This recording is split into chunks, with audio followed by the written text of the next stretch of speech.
Hey there! Welcome to our channel. Ready to dive in? Let's go! In the early access strategy simulation game that our protagonist, Choi Seon-won, enjoyed very much.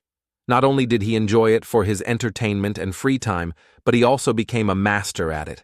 In each match in Perished World, 32 players acted as gods, whose task was to develop the various races such as humans, elves, orcs, and the others into a modern civilization and fight each other. And now the match was coming to its culmination, and the armies of the two remaining players clashed in one last, desperate battle for first place. On a battlefield engulfed in flames and smoke, the two armies prepared for battle, awaiting the command of their deities. Their banners unfurled in the wind, and their spears glistened in the glow of the flames. The decisive battle was about to begin. As soon as the command onwards was heard from above, the armies came into motion, and shouting the name of their deity, Nebula, which was the game nickname of the protagonist, they rushed to the attack. The opposing army also rushed to attack, wanting to defeat Nebula's continued hegemony in the name of their deity. Choi Seon-won had been undefeated for 11 months now, and if he could win today, he would become the champion for 12 consecutive months.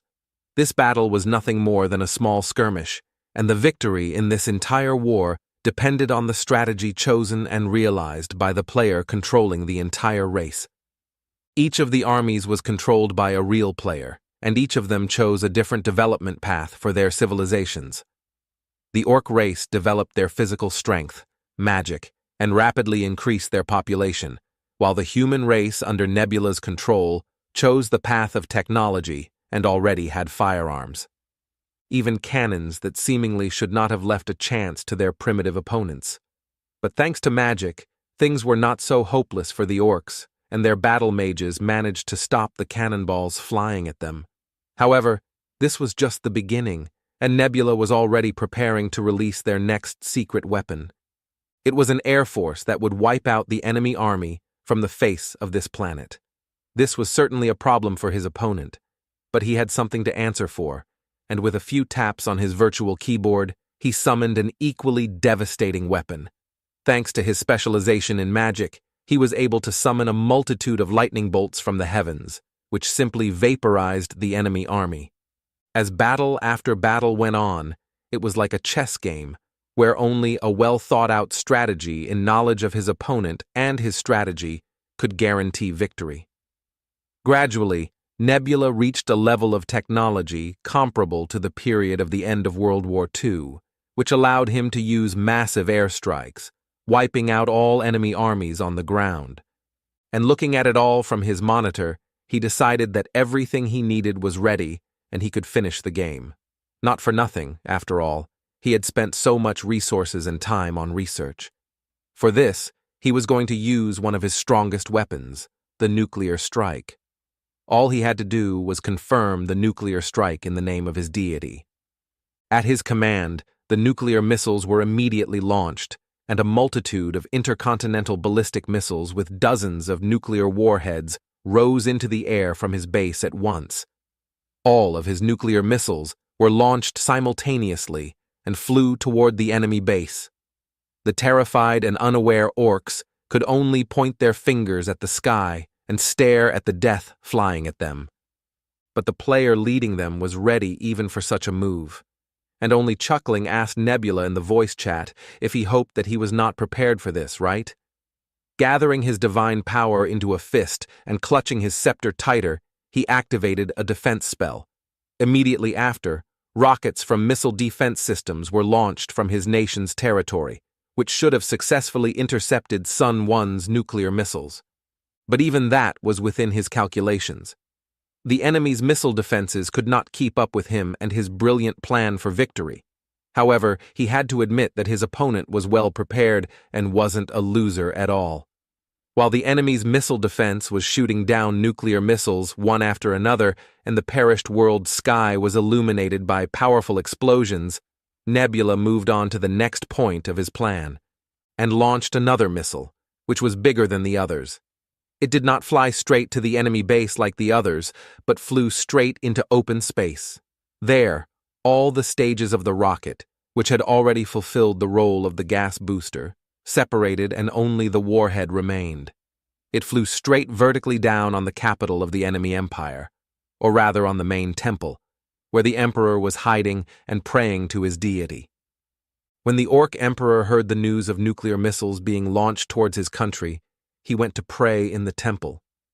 In real life, in a non-hierarchical society, a ruler praying to a god in the face of danger to his country might seem ridiculous or even pathetic, but in the perished world it was different. His opponent was hoarding as much faith as possible instead of putting resources into research while Nebula developed his nuclear weapons. In perished world, the players acted as gods. They could intervene to some degree in the affairs of the race or nation under their rule, and through this they sought to spread their influence among the rest of the perished world's creatures and gain followers. These followers then produced a resource called faith, which allowed the players to perform miracles to protect their followers and keep them safe. This was why his opponent originally chose orcs as his primary race, because they multiplied quickly and could produce a lot of faith. However, even such an unexpected and ingenious attack did not surprise his opponent, who looked at his followers, only marveled at their persistence in prayer. The energy and power gained from their faith he transformed into another spell, and clouds of blue smoke began to surround the approaching missile.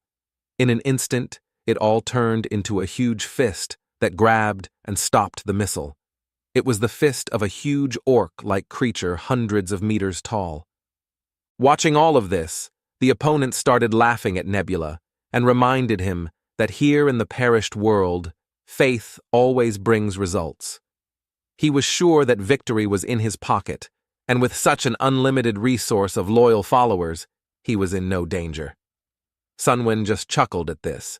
Even so, he was still bored, even though his opponent was not bad, and used a good strategy known among players as Holy Orc Strategy. His opponent continued to laugh, confident in his victory, asking if he could see it. His avatar was now right next to his summoned orc. He proudly announced that it was his own freshly optimized Holy Orc Strategy. This player was the second-ranked player on their server, and he was now confident of his victory, so he suggested that Sunwon just give up. Looking at his relaxed and laughing opponent on the monitor, Sunwon realized why he was only the second-ranked player on their server and had never gone higher. The reason was because he was overconfident.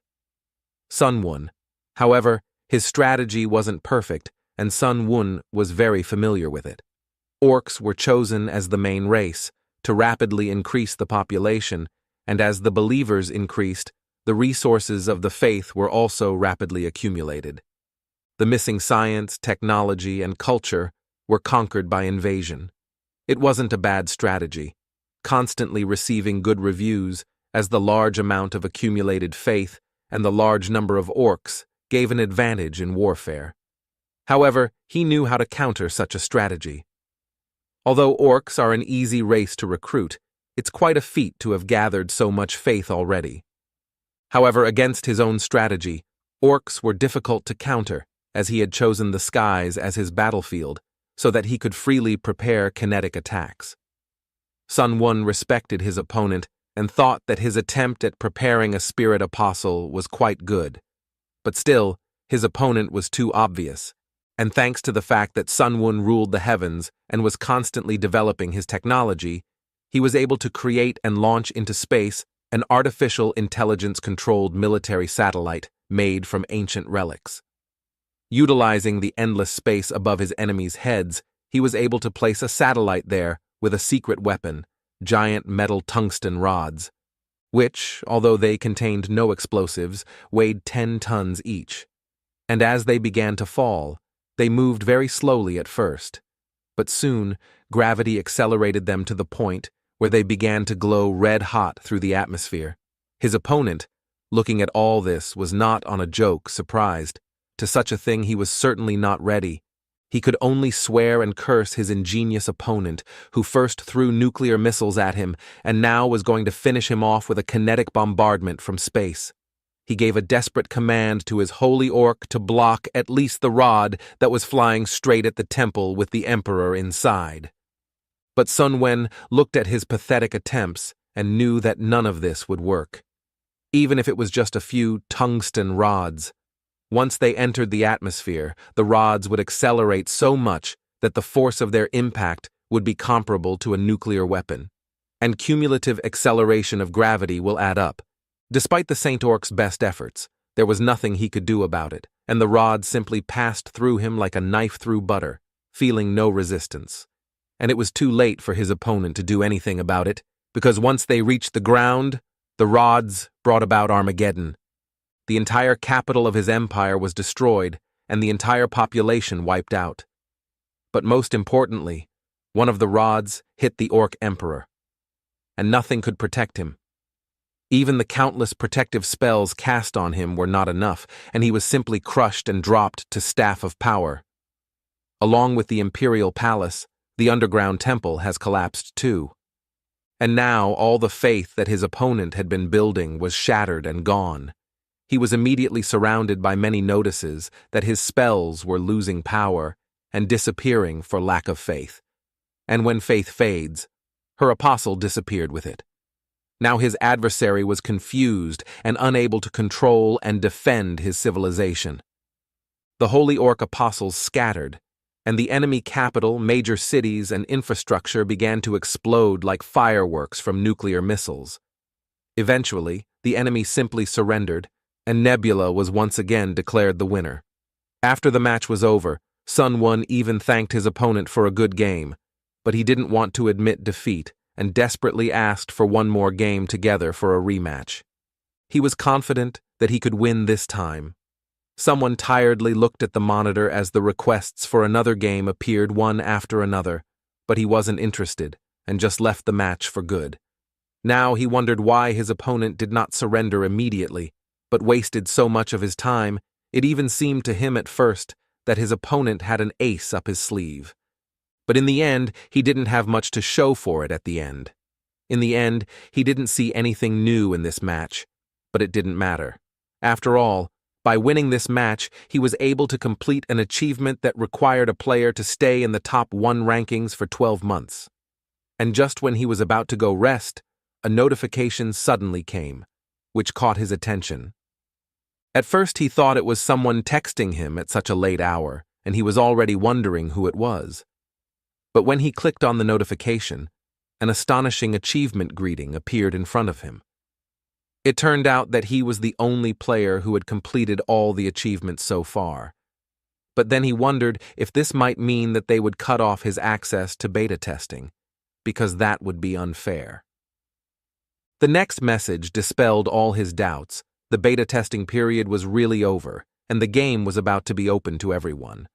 But thanks to his achievements, he had a chance to try out the game before it was released to everyone. He was a bit surprised by this offer, but still, he liked the game a lot and wanted to see what the real game would be like. So when a notification popped up asking him to enter the game, someone decided to try it without a doubt and clicked the yes button. Suddenly, everything around him went dark, and he began to fall into the void surrounded by streams of binary code. Someone thought he had lost consciousness, but that was not the case. When his vision cleared, the night sky, which he had thought was pitch black, was not quite empty, but filled with many stars. He looked around and realized he was in the middle of some kind of space temple. But then, after some thought, he realized that it looked more like a ruin. Looking around, he wondered if he was dreaming. After all, he looked exactly like his in-game avatar. Suddenly, as if reading his mind, a voice sounded from behind him, assuring him that it wasn't a dream.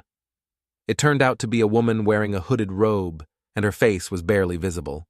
She announced that our protagonist had also been chosen and called his nickname Nebula. To begin with, she decided to introduce herself. Her name was Alden.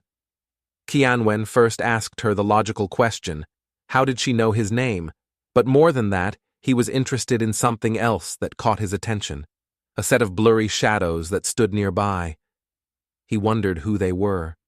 The hooded woman replied that she was wondering if any of the players would know each other. So for there to be fair game, everyone received a mask. She went on to say that she knew everyone. Here was wondering what was ahead of them, so she suggested getting straight to the point. She raised her hands high in the air, pointing to a planet that looked suspiciously like Earth.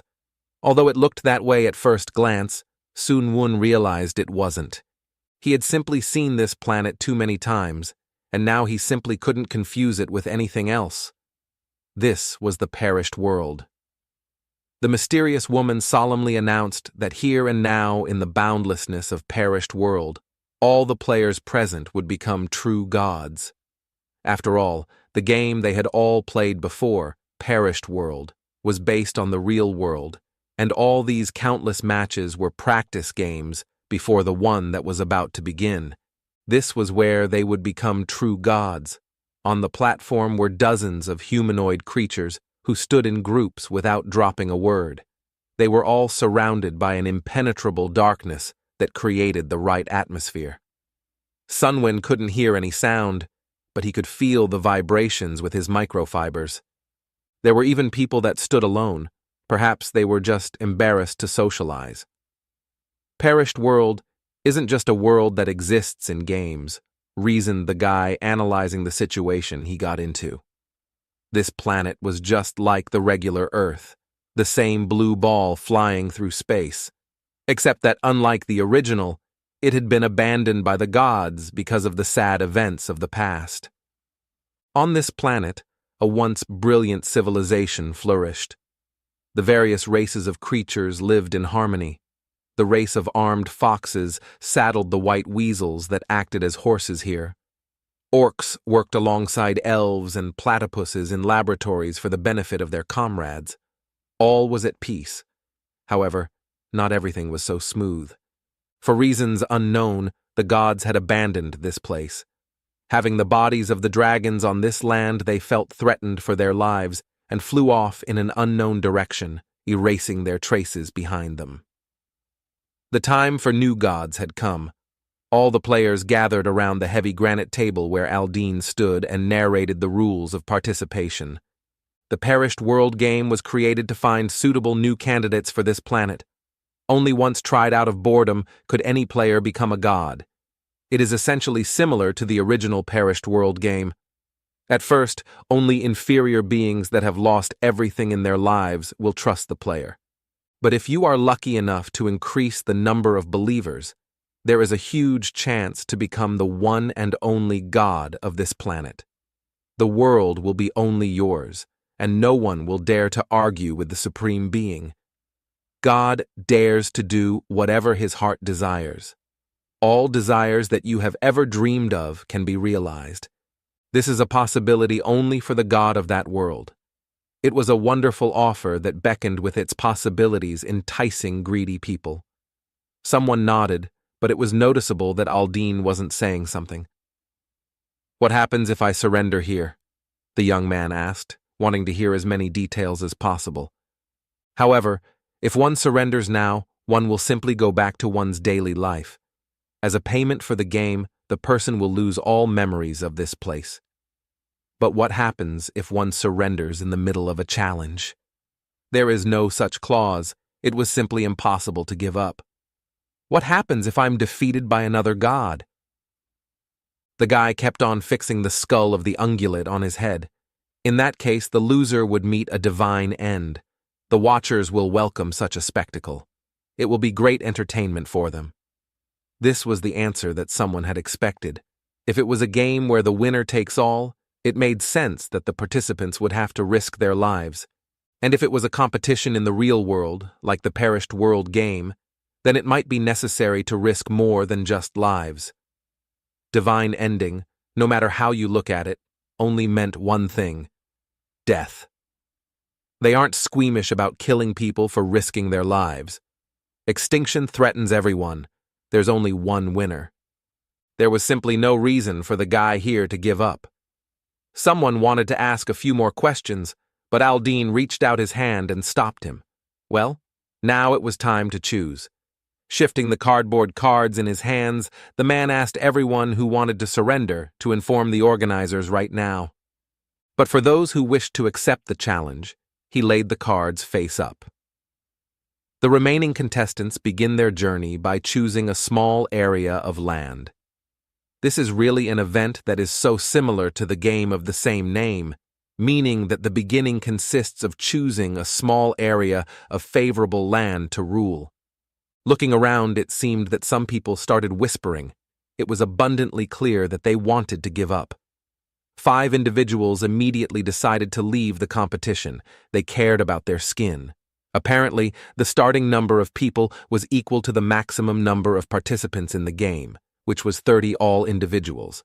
This meant that the final number of people was already 27, an elementary calculation, but it would be much better if half of them were eliminated as soon as possible. Okay, you can choose first. Aldine turned to the protagonist. An unexpected decision for the guy. He hadn't expected such honors. Xianwen only shrugged his shoulders. The order of selection didn't matter, because the cards were good, because they had randomness in their existence, just like in the game. However, since the guy had been offered the first chance to test his fate, it seemed like they had taken the ranking order into consideration. Choosing the first card he came across, he flipped its blue surface to the bottom. Though he knew the details of each territory presented by the game, however, he expected to have better luck. As soon as the map was turned over, a circle of runes lit up under the guy's feet, which instantly teleported him to the designated location. Once the territory and land were determined, the players had to decide on the first species and tribe. The planet was truly beautiful. So was each of its continents, together or apart.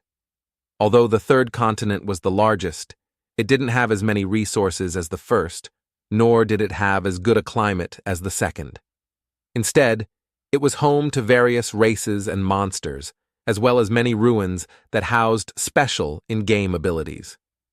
Depending on how one used them, they could become an advantage or a disadvantage. The protagonist promptly scanned the territory given to him and identified all the species and tribes. The land was a peninsula located in the eastern part of the third continent. A beautiful river flowed calmly past the trees that grew in the mountainous area. Green Frog sat undisturbed in the water and watched the beautiful blue butterflies that resembled Morpho. She did not take her eyes off the seemingly potential food, but the frog was not interested in it. The fish that swam beneath her feet were much more appealing. Diving for a perch, the toad caught the prey with its hands, splashing water around the neighborhood. The prey was very large, another amphibian shouted. It was clear from their voices that they were pleased, for tonight's dinner was fish. Turning to the blue butterflies flying by, they concluded that such a species had not been seen in their neighborhood before. But are they important now? They weren't going to eat the nasty bugs. Sitting on a huge chair, someone looked around at his blue-winged friends pondering the frogmen. They lived on a small area of insects with the lowest win rate. But that only depended on the spelling. Although it was backwards compatible with birds, it was very even useful in the beginning. The starting point was on the eastern continent. This meant that battles were not frequent in the beginning. The advantages gained through early luring only meant that it would be extremely difficult to implement an aggressive strategy. In this sense, a race that eats insects was more than suitable for the beginning of the game, like those frogmen, for example. But what made the guy laugh was the number of tribes. About 500 individuals of different species was a large group that was hard to define as a first tribe. The perished world can have an effect on creatures equal to the level of faith they possess. Faith depends on the degree of individual beliefs, on how much they believe in God and entrust their hearts to Him, on whether they truly rely on Him. You don't have to walk down a difficult path from the beginning. However, a measly 10 believers will do nothing to help. That number is too small to leave any impact on this group of frogmen. And anyway, what can be done where there are no bodies of water? Until a high level of technological development is achieved, no action can be taken. And what about the other groups of cronies? The young man asked himself, looking at another screen. A group of creatures of different ages were walking across the hot desert. They were lizards. They eat insects, too.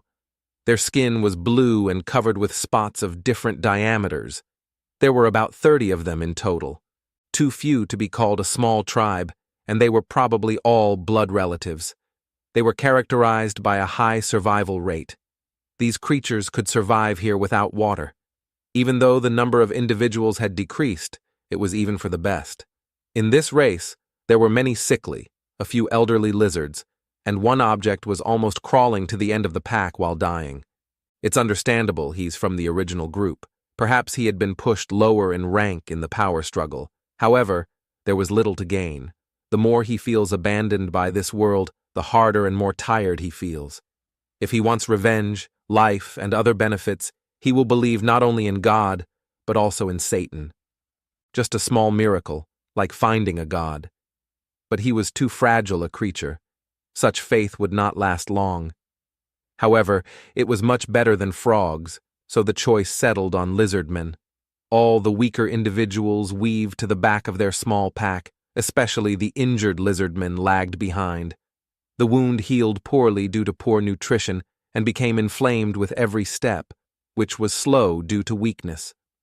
The pack was barely surviving on their wanderings. They were weakened. The already thin for their build, the creature's cheeks sunken in and ribs began to show.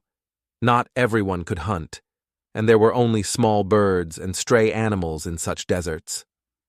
"Hey, look, there's a gazelle!" shouted one of the pack in surprise. They did not believe in the reality of what was happening. In front of them lay a wounded ungulate that was waiting for its death. Its leg was broken, so it could not run away. The crowd all rushed at the poor animal trying to grab a tidbit. One prey, and about 30 hungry. How long it had been since they'd eaten meat. Without tools, they tore the poor gazelle apart, spilling fresh blood onto the heated sand. This event was clearly not for the old and wounded, where they could not compete with the strength of healthy tribesmen. The lizardmen ate the fresh meat with great gusto, slurping loudly all around. It was gone in an instant, but there were still bones to nibble. The marrow in the tubular bones was also usable. One of the tribe wanted to try the delicacy, but it was not to be. The girl took away the leftovers. They had had enough, something to leave for those unable to hunt. She gathered all the bones into a pile and so kindly took them to the other hungry people. It's a good thing to be hungry. Considering they'd been starving for days, it was a gift from heaven. Saliva dripping in every direction, they gnawed on the bones and drank the liquid from them. They grabbed at them as if they were the last chance to live.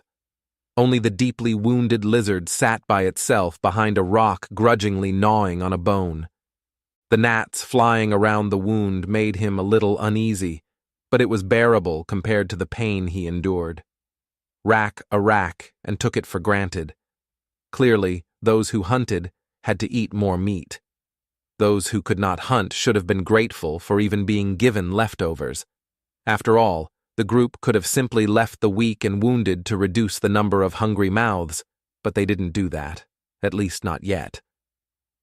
While the others tended to the marrow, the main pack spoke of the wounded, asking Jael if she was really satisfied with everything. But whether pretending or not she really didn't know what they were talking about, she questioned what they meant. The most unceremonious man gave his opinion. He didn't care if they were old or young, but that guy was going to die soon. Everyone knew that very well, for his wound was festering. In fact, he should have been dead by now. No one knew what contributed to it, but he kept up the good work and kept up with everyone. Many people survived because Rockrak blocked the saber-toothed tiger. He was the only one to face the predator when everyone else turned and ran. Thanks to him, other than his wounds, the group was unharmed. If it hadn't been for the lad, many would have been killed or injured, and at worst, the entire group could have collapsed. They were already a pack that had been kicked out of the larger tribe for their weakness and illnesses, so without Rakrak, it would have been hard for them to keep themselves alive. He even managed to live longer than everyone expected. Everyone knows this and appreciates it.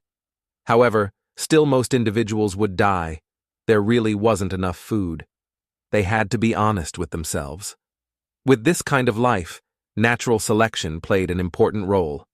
There was no point in giving all the most nutritious food to the sick. It would just prolong their lives for another day. Taking a break near a small rock, the Lizardmen settled down to sleep in groups. The full moon illuminated all the surroundings like a lamp in a child's room. Rakrak alone slept by himself, holding on to a throbbing wound. His already restless sleep was disturbed by the quiet flapping of wings above his ear. A familiar morpho butterfly began circling near him, shining even brighter in the moonlight. It came closer and closer to his face, forcing him to pay attention to it. Rising a little, the lizard man looked at its behavior. She did not fly away, but only fluttered over his head. She seemed to be beckoning to him, calling him to follow her to the mountain near where they had stopped, and he agreed, standing up as quietly as possible. The other tribesmen heard the shuffling of Rakrak's feet and woke the others. Their comrade was going somewhere. They watched him. Some even thought he had finally decided to leave the group, taking such a heavy burden off their shoulders. The whole tribe agreed to watch him for now. What was he going to do climbing higher and higher up the cliff? Meanwhile, he climbed further and further up, as if mesmerized by a butterfly. It was hard, but he didn't give up. Was this his crazy fantasy in its death agony? He was the only one who responded to the call of the scaly wing. Maybe it was true. But if what he was seeing right in front of him was true, that meant it was real. Following the butterfly farther and farther up, his surprise was unparalleled. His eyes rounded to the size of a huge plate, and his jaw hung open. Insects. A huge swarm of bugs that crawled all over each other created an extension of the mountain. They didn't fly away. They didn't dodge. As if mesmerized, they climbed around, determined to become easy food themselves. This amount of food made his thoughts clouded and his breathing hitched. He was hungry. This amount would be enough for the entire pack. The group of lizard men, 102 to 1, experienced a miracle. Seeing the system message in front of him, Sun Woon felt relieved. Just as Aldine had said, the interface was the same as in the perished world game. In the insect's small area, one could create or control insects using the faith points. Naturally, creating and controlling them was different from the game. The observers finally recognized it as a miracle. Now the guy could breathe out a sigh of relief. Thank God, whispered through his mask. The first step had been taken. The amount of bugs sent by the protagonist was enough to feed the entire group for days to come. Then the guy's next step was to ensure that different swarms of beetles would steadily appear day by day.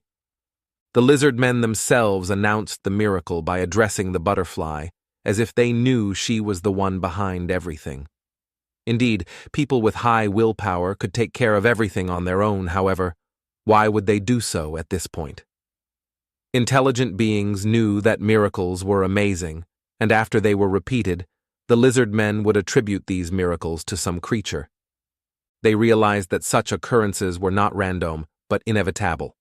A beetle on the arm of one of the tribes sat quietly crossing its legs. The Rakrak tribe recognized the divinity of the nameless beetle god. But why a beetle and not a butterfly? Beetle god, a ridiculous name for a beetle, thought someone. No one seemed to have a great name at first. Just as an intelligent creature develops civilization and technology, a god's name changes too. They might have noticed his divinity after the TH miracle, but it wasn't enough. Still, this tribe will become very even important to the protagonist. If everything went according to Sun Won's plan, he would be able to achieve what he wanted with the next miracle. Of course, this also applied to the wounded tribe protector.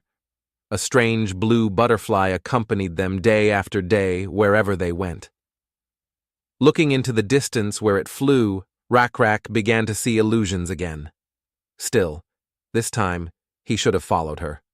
Unlike the rest of the group, he was suspicious of the strange swarm of bugs that appeared out of nowhere. The whole swarm rejoiced at finding food. It was like a celebration for them every time. Rak, are you going to go after your illusion right away? Asked the lizard man to his leader. However, winter was coming soon, but the bugs kept appearing from colder directions. Not a good thing. If they traveled in that direction, it wouldn't be long before they would freeze to death. Lizard Man had learned how to survive the winter, but the blood of their cold-blooded ancestors still remained with them. In winter, their bodies became sluggish. Food was in short supply, and they could only travel during the day when the sun rose. As a result, many of them starved to death. And so, at the very least, they needed to make their way through the wilderness to find a forest with plenty of firewood to keep warm. Under such circumstances, it would be wise to ignore the fantasy now. Since that was unsafe not only for the sick, but also for the healthy, the best option would be to reach in another direction. However, Rak didn't think they should do that. There was nothing in this empty, wild, sandy field. Was there some purpose to the fantasies he saw? No one knew about that. But right now, he had no choice but to follow the butterfly. Someone calmly watched the actions of his favorite. There were few believers. Since this was just the beginning, there was nothing he could do. Specifically, he had heard too much about faith. Aside from Rak, he was skeptical of all miracles. Nothing could be done about him yet. You had to be above level 2 to bless him. The boy walked bravely with the child on a sign leading the entire pack behind him. If only they had more faith in their god. Following the butterfly, they climbed higher and higher up the mountain. They could have a future they could never imagine just because of their faith. As they climbed to the maximum height, they saw an indescribable landscape. But still, it didn't really matter now, because now he had to focus on not getting caught. "Listen up, everyone," shouted the lizard man to his group. The nameless bug god had led them to a sacred place. This was truly the Promise land. Here and there green bushes could be seen, for few plants grew in the dry desert. But as they climbed the hill, a wide spring of water came into view. Dense bushes and trees surrounded the spring, from which small waterfalls and streams flowed. A crowd of gawkers opened their mouths to gaze at such beauty. This was the respite they had been dreaming of all these days. Now, they wouldn't have to think about food and lodging. They had everything. The pack rejoiced inexorably at this miracle. Now they would survive. Rak had been right after all. There were more believers.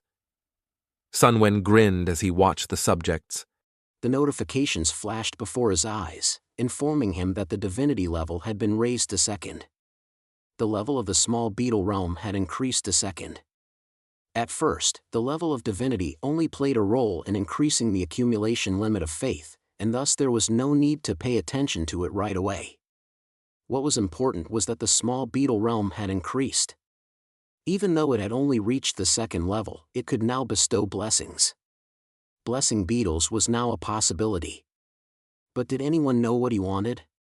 The protagonist spoke to himself, but as if addressing Rak, offering to be his priest. Let him deliver his will to his people and blessings to help him do so.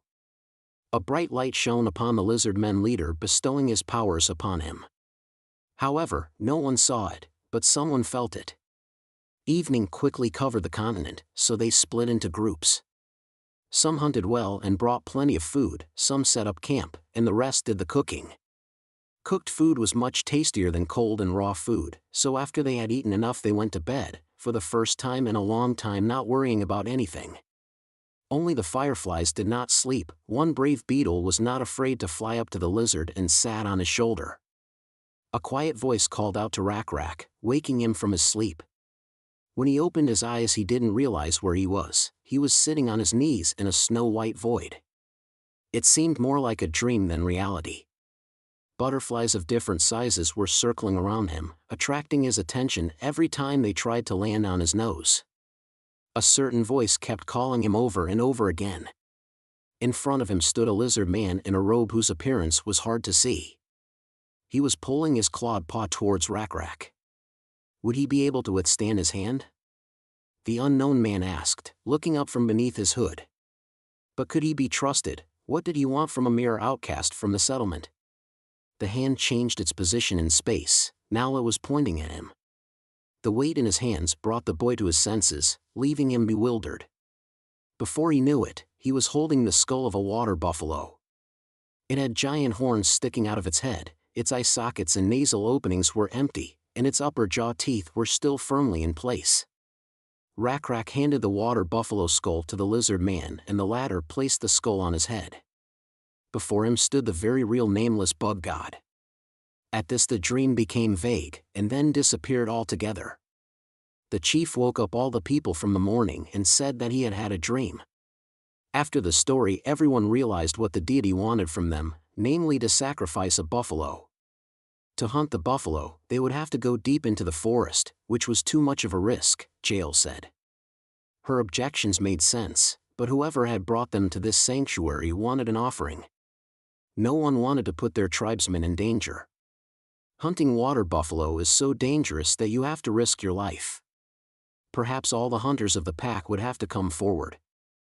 However, who would then protect the remaining weak members of the group? Jael kept hitting the mark with her remarks. It wasn't for nothing that she used to be the chief. They couldn't put the whole pack in danger, Rakrak said, gripping the stone spear in his hands. He had originally intended to go alone. To most of the pack, that would only mean suicide. Many began to discourage him. You couldn't catch a water buffalo by yourself, it was impossible. However, he wasn't head over heels either. God blessed him. If he wanted, he would get him even a bull or a lion. No one understood what he was saying, some even thought he was mad. It was really incredible. When Rakrak woke up, his wound was completely healed. And all of his shoulders were covered in black scales like bug shells. Even Jael recognized that these were strange events, but that was no reason to go buffalo hunting on his own. Of course, that wasn't all. The real reason was different. After the blessing, not only had he healed and gained mass, he had also become many times stronger. In front of the oasis was an old palm tree that leaned sideways. Standing on one leg, he threw a spear with a perfectly straight trajectory. The weapon thundered into the dry old tree, which cracked into pieces. At the sight of such phenomenal power, the entire group erupted in cheers, while Jael remained silent. All that remained of the tree was a trunk with many thorns sticking out of the top, which could cause a lot of burrs if touched. Picking up his spears, Rakrak walked back to the tribe with a nonchalant expression, as if nothing had happened. They ran to meet him, shouting joyfully and asking how he managed to hide such abilities. Even if that tree was dead, it was amazing how it was destroyed in one blow. Until recently everyone had been dying, it was Rakrak who had saved them from such a life. Not far from the pandemonium, a herd ran by, causing the ground to shake. Everyone felt this vibration. Coming to the edge of the oasis, he beckoned everyone to look at the miracle.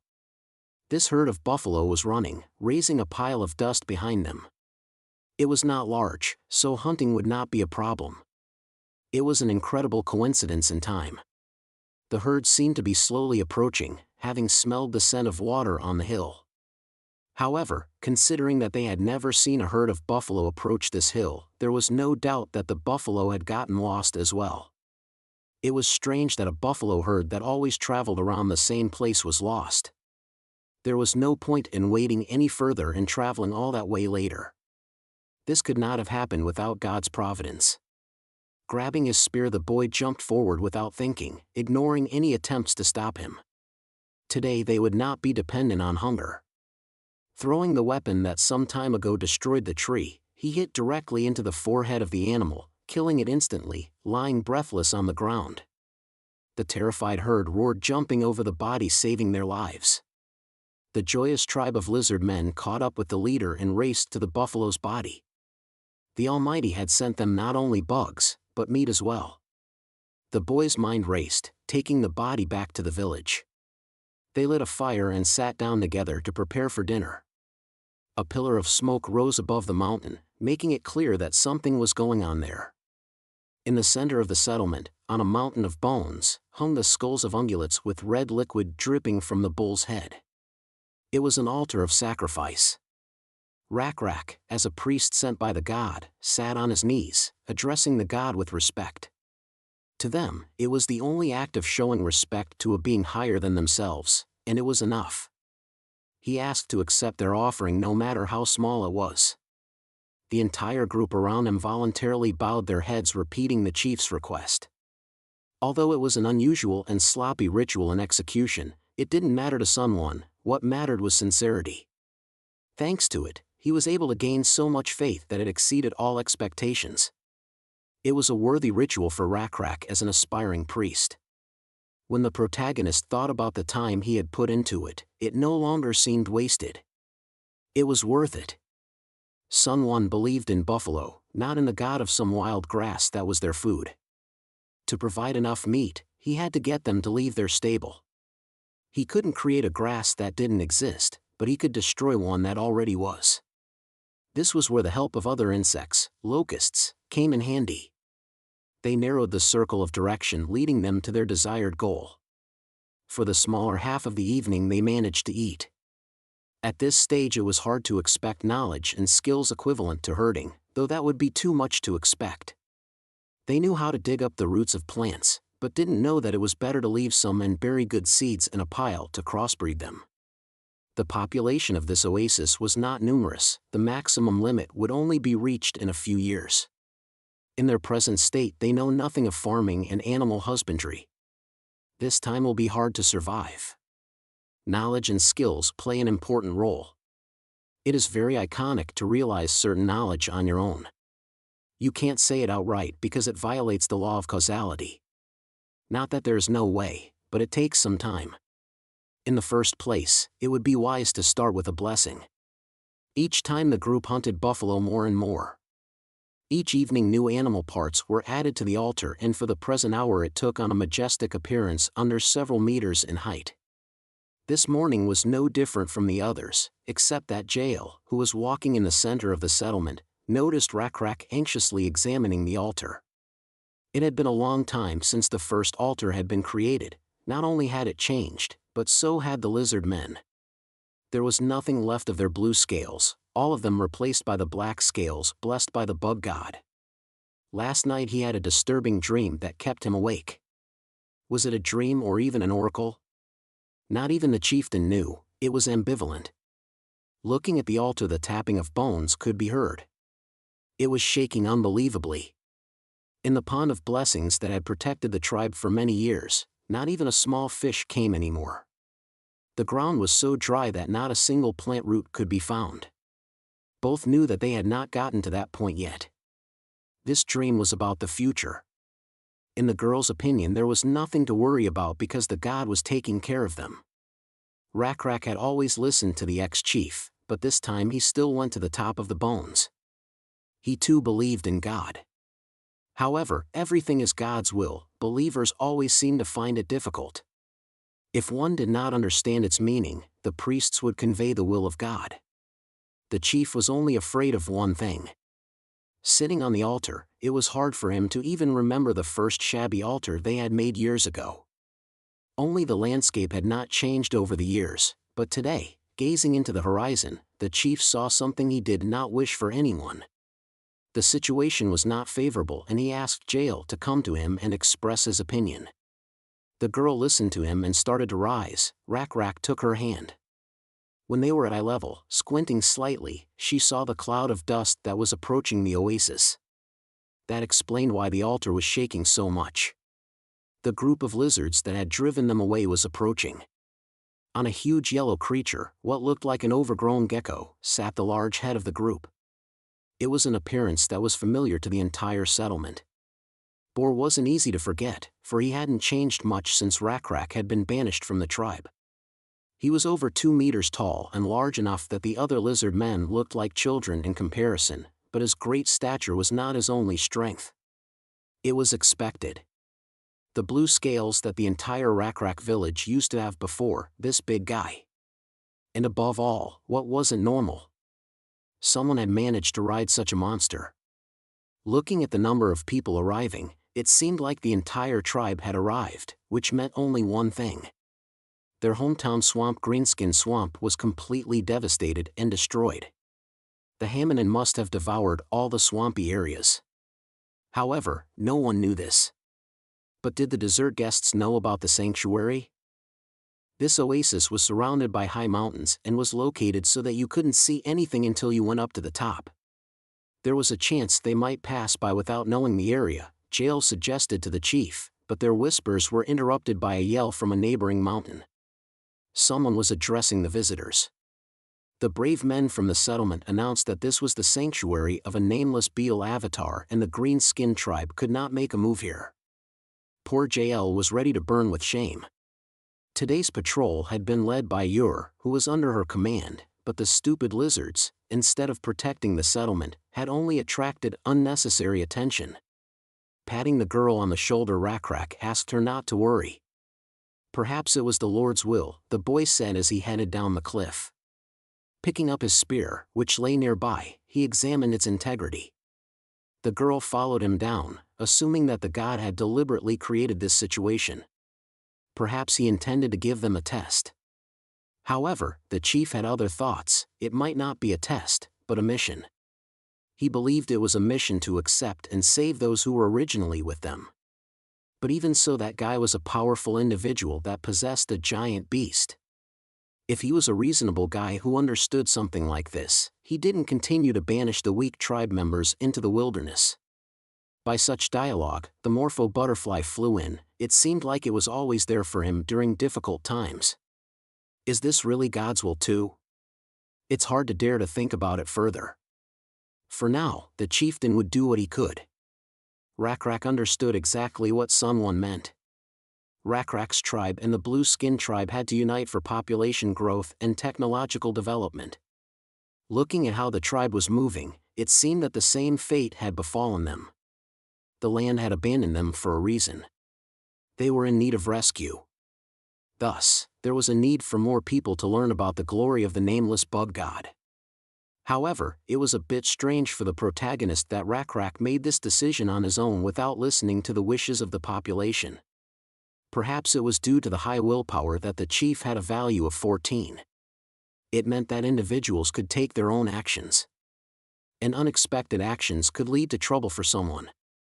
Did this guy from the Blue Skin tribe coming out of the swamps really think it was my will? God asked himself. In a way, he wasn't wrong. A leader with a high will performed his duties perfectly. If channeled, this power would be a more powerful and successful tool than simply controlling everything. If Cyanwen could only instill a strong faith in the test group, progress would come sooner. Instead of letting the player control all the individuals individually, our hero would be able to express his intentions more effectively. Getting as close as possible to the mountain on which the armed guards stood, the brash leader asked the noisy little guys if they lived here.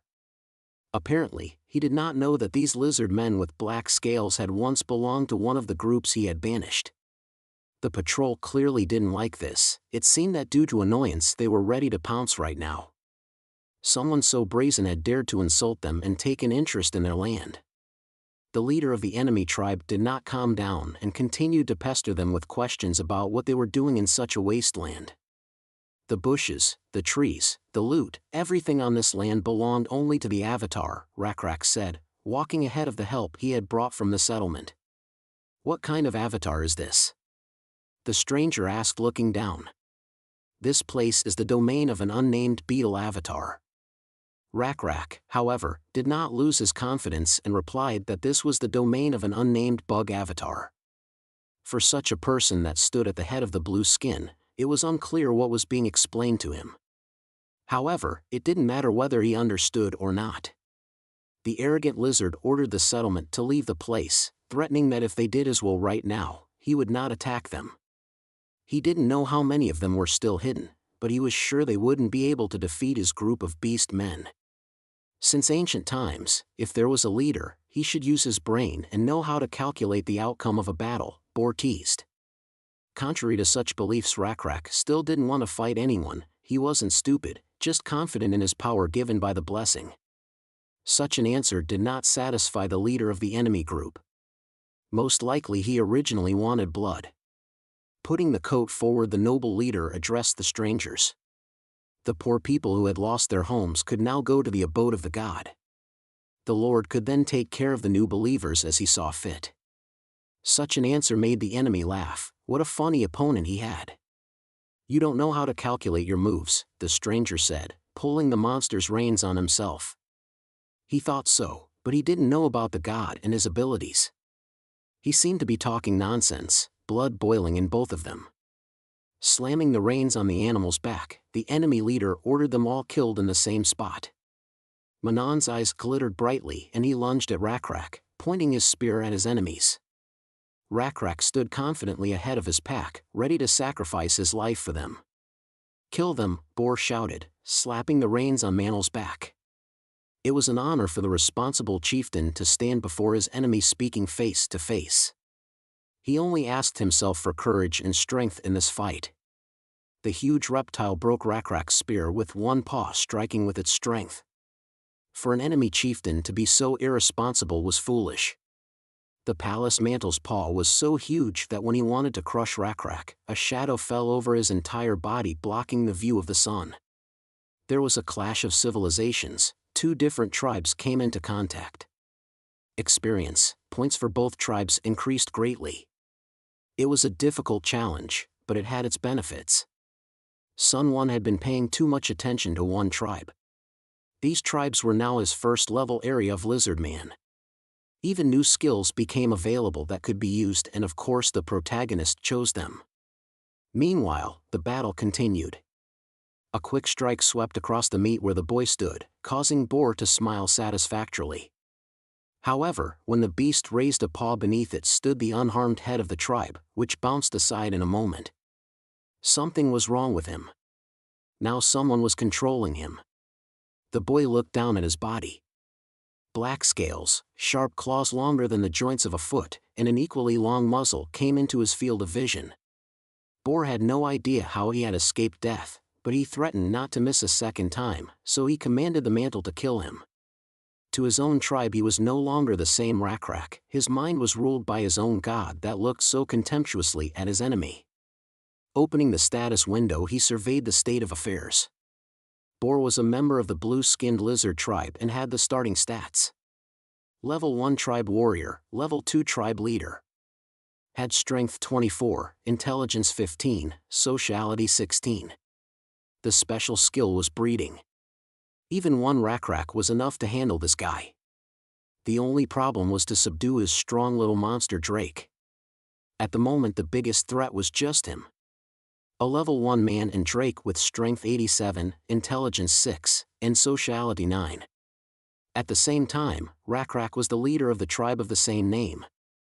A level 2 warrior and leader, a level 1 priest with strength 30, intelligence 24, socialization 26, and will 14. The abnormal status is the origin of a third-level saint. With such parameters, winning was not a difficult achievement. Rushing from his seat, he was at the very nose of the man in a few seconds. Applying the strong avatar skill, someone was confident of victory. This ability gives the user an additional characteristic called Divinity Class D. 1D is 100 times the maximum amount of energy that can only exist in nature. Simply put, Rakrak now has a power of 630 units. If the opponent did not possess the same amount of divinity, then fighting God would become impossible. With one hand alone, he grabbed the jaw of the beast and flipped it in midair, toppling it over onto its own master. It was a huge difference in strength. Anyone lucky enough to witness the scene would be shocked. The impact seemed to shake the very core of the planet, and some blue-skinned lizard men fell to the ground. With such force, someone could turn Manon into a bloody mess, but that would be too much. The guests would be more likely to be frightened than enthralled. Even the tribesmen that had seen him smash the tree with a single blow were impressed. The mantle was no longer able to fight and pressed his owner with his weight. Rak surprised every time, even Jael recognized that. But watching the battle, she blocked the way for the impressed brethren that wanted to approach the lab. Bor was still alive. To him this situation was ridiculous to the point of absurdity. He didn't understand how he had managed it and was sure he had pulled some kind of trick. When the beast was turned over, the knife that had so fortunately fallen near him fell from his belt. Shaking off the weight that was weighing on him, he grabbed the weapon and ran awkwardly toward Rak, shouting that no one should dare to relax early. His calculations were never wrong. Not this time, however. One movement of his hand and Bor stopped with his face red from the slap. His neck snapped back, and soon his knees went under. Silence reigned in the ranks of the Blue Skin Group members. This was an absolute power. There were definitely those among the lizards who believed that there was no way for them to escape now. "Who is next?" asked the victor, looking at the frightened tribe. All of them unanimously threw their weapons on the dry ground, not wanting the same fate. Kneeling on their knees, they bowed their heads and swore allegiance to the new leader. It was over now, but Rak could not believe it. He looked down at his hands for a few moments. The avatar had just passed through his body, leaving a wild feeling that he had dreamed it. A satisfied Sunland sat on his throne watching the lives of his test subjects. The tribe had taken in all who wished to be enlightened into their faith. Everyone was fed and warmed. No one even mentioned the recent skirmish. One of the beginners wondered if they were the members of the tribe who had gone into the wilderness. It was a natural question, since the color of their scales was so different from the original. Following the bug's nameless avatar, they had not only changed in appearance, but had also become much stronger. Such a statement surprised them. And it made sense, otherwise they would have died wandering the desert. The avatar was a salvation on them. His avatar power was surprising. Not far from the Krupa sat two men. Jael indignantly asked the guy, was the guy so stupid that he didn't even know what had happened this day? But was there a lizard man with such power in this world? Rak had never even imagined such a thing. The girl was worried about the boy. Would everything be all right? But the chieftain didn't understand the questions. She was worried over the addition of about 6 times their settlement. The oasis would dry up with such topics. This place, it was deteriorating fast. Soon they would have to leave. No one would want to go back to the desert from this beautiful place. They can't just wander the wasteland without answers. The answer must definitely lie there. Rak turned his head to the side. He couldn't seem to give a clear answer, but he did have one thought. God would not abandon them, and at any rate had given the answer, through his old brothers. He seemed to want the tribe to reunite with their old acquaintances. They had been isolated for a long time, and they had larger numbers. Perhaps there would be someone among them who would come up with a wise idea. The morning began quickly in the quiet settlement. Manon, who was the first to wake up, was tied to a tree with vines. He was not happy with this arrangement. Whenever people with spears approached him, he waved his paws violently to the sides. They tried to tell him that his master had disappeared. There was no need to continue the battle, it was better to just surrender. But he didn't listen to them, each time trying to throw the guests away from him. Once he even succeeded. When someone approached too quickly, the beast waved its tail, throwing the tog on his back. Sate hadn't expected this and swore loudly, getting up off his back. This method of taming wasn't working. The Manon's eyes glittered as his prey came closer and pounced on it. However, if it continued to flounder like this, it would definitely either tear the vines or topple the tree and run away. Yer yelled at the animal, asking if he really wanted to be scolded for this. However, the hand of the unknown man stopped that yelling. Rak came to visit the Manon, who was shaking at the sight of him, remembering how this guy had disarmed him in one move. As the guy approached, the animal backed away until it was against a tree. The chief stuck his hand out in front of it and ordered it to eat. It didn't look appetizing, but after sniffing it he decided to try a bite. The settlement was clearly surprised at the capabilities of their head, who was hand-feeding the brutal beast. He became more affectionate and asked for more food, which they did not refuse to give him. It must make sense that a god would keep him alive. He had little food that was given in large quantities, but if he wants to stay with the tribe in the future, one must be patient. It's cute when the intelligent beast settles down looking with big eyes at his new master. If the man in cause is trouble again, let me know, ordered the chief, leaving the jail, who was sitting near a large log. She handed the chief the weapon with which Boar was going to attack him. Turning it in his hands, he marveled at the skill that made it possible to do such a thing. If it weren't for that boy's persistence, I would have made better blades, said the lizard, awarded with a huge number of scars. He's a blade artisan. But why did he say that? Asked the head of the settlement. It was simple, because of the trees. In the making process, they use a lot of wood. But is the weapon made by lighting a fire? Suggested Rakrak, looking at the blade. But no, to make a special fuel, you have to burn wood. Most likely Boar had forbidden them to burn trees. He felt that preserving the environment was better for the tribe than harder metal, and since they had to leave in a hurry, they didn't have enough time to test that. After a bit, the guy said he'd think about it and report back a decision on it tomorrow. It wasn't an urgent matter, so there was no rush for now. The scarred lizard left for the settlement, but he was replaced by an older man with no left arm. He came to them as they were looking for a guide. He was an avid traveler.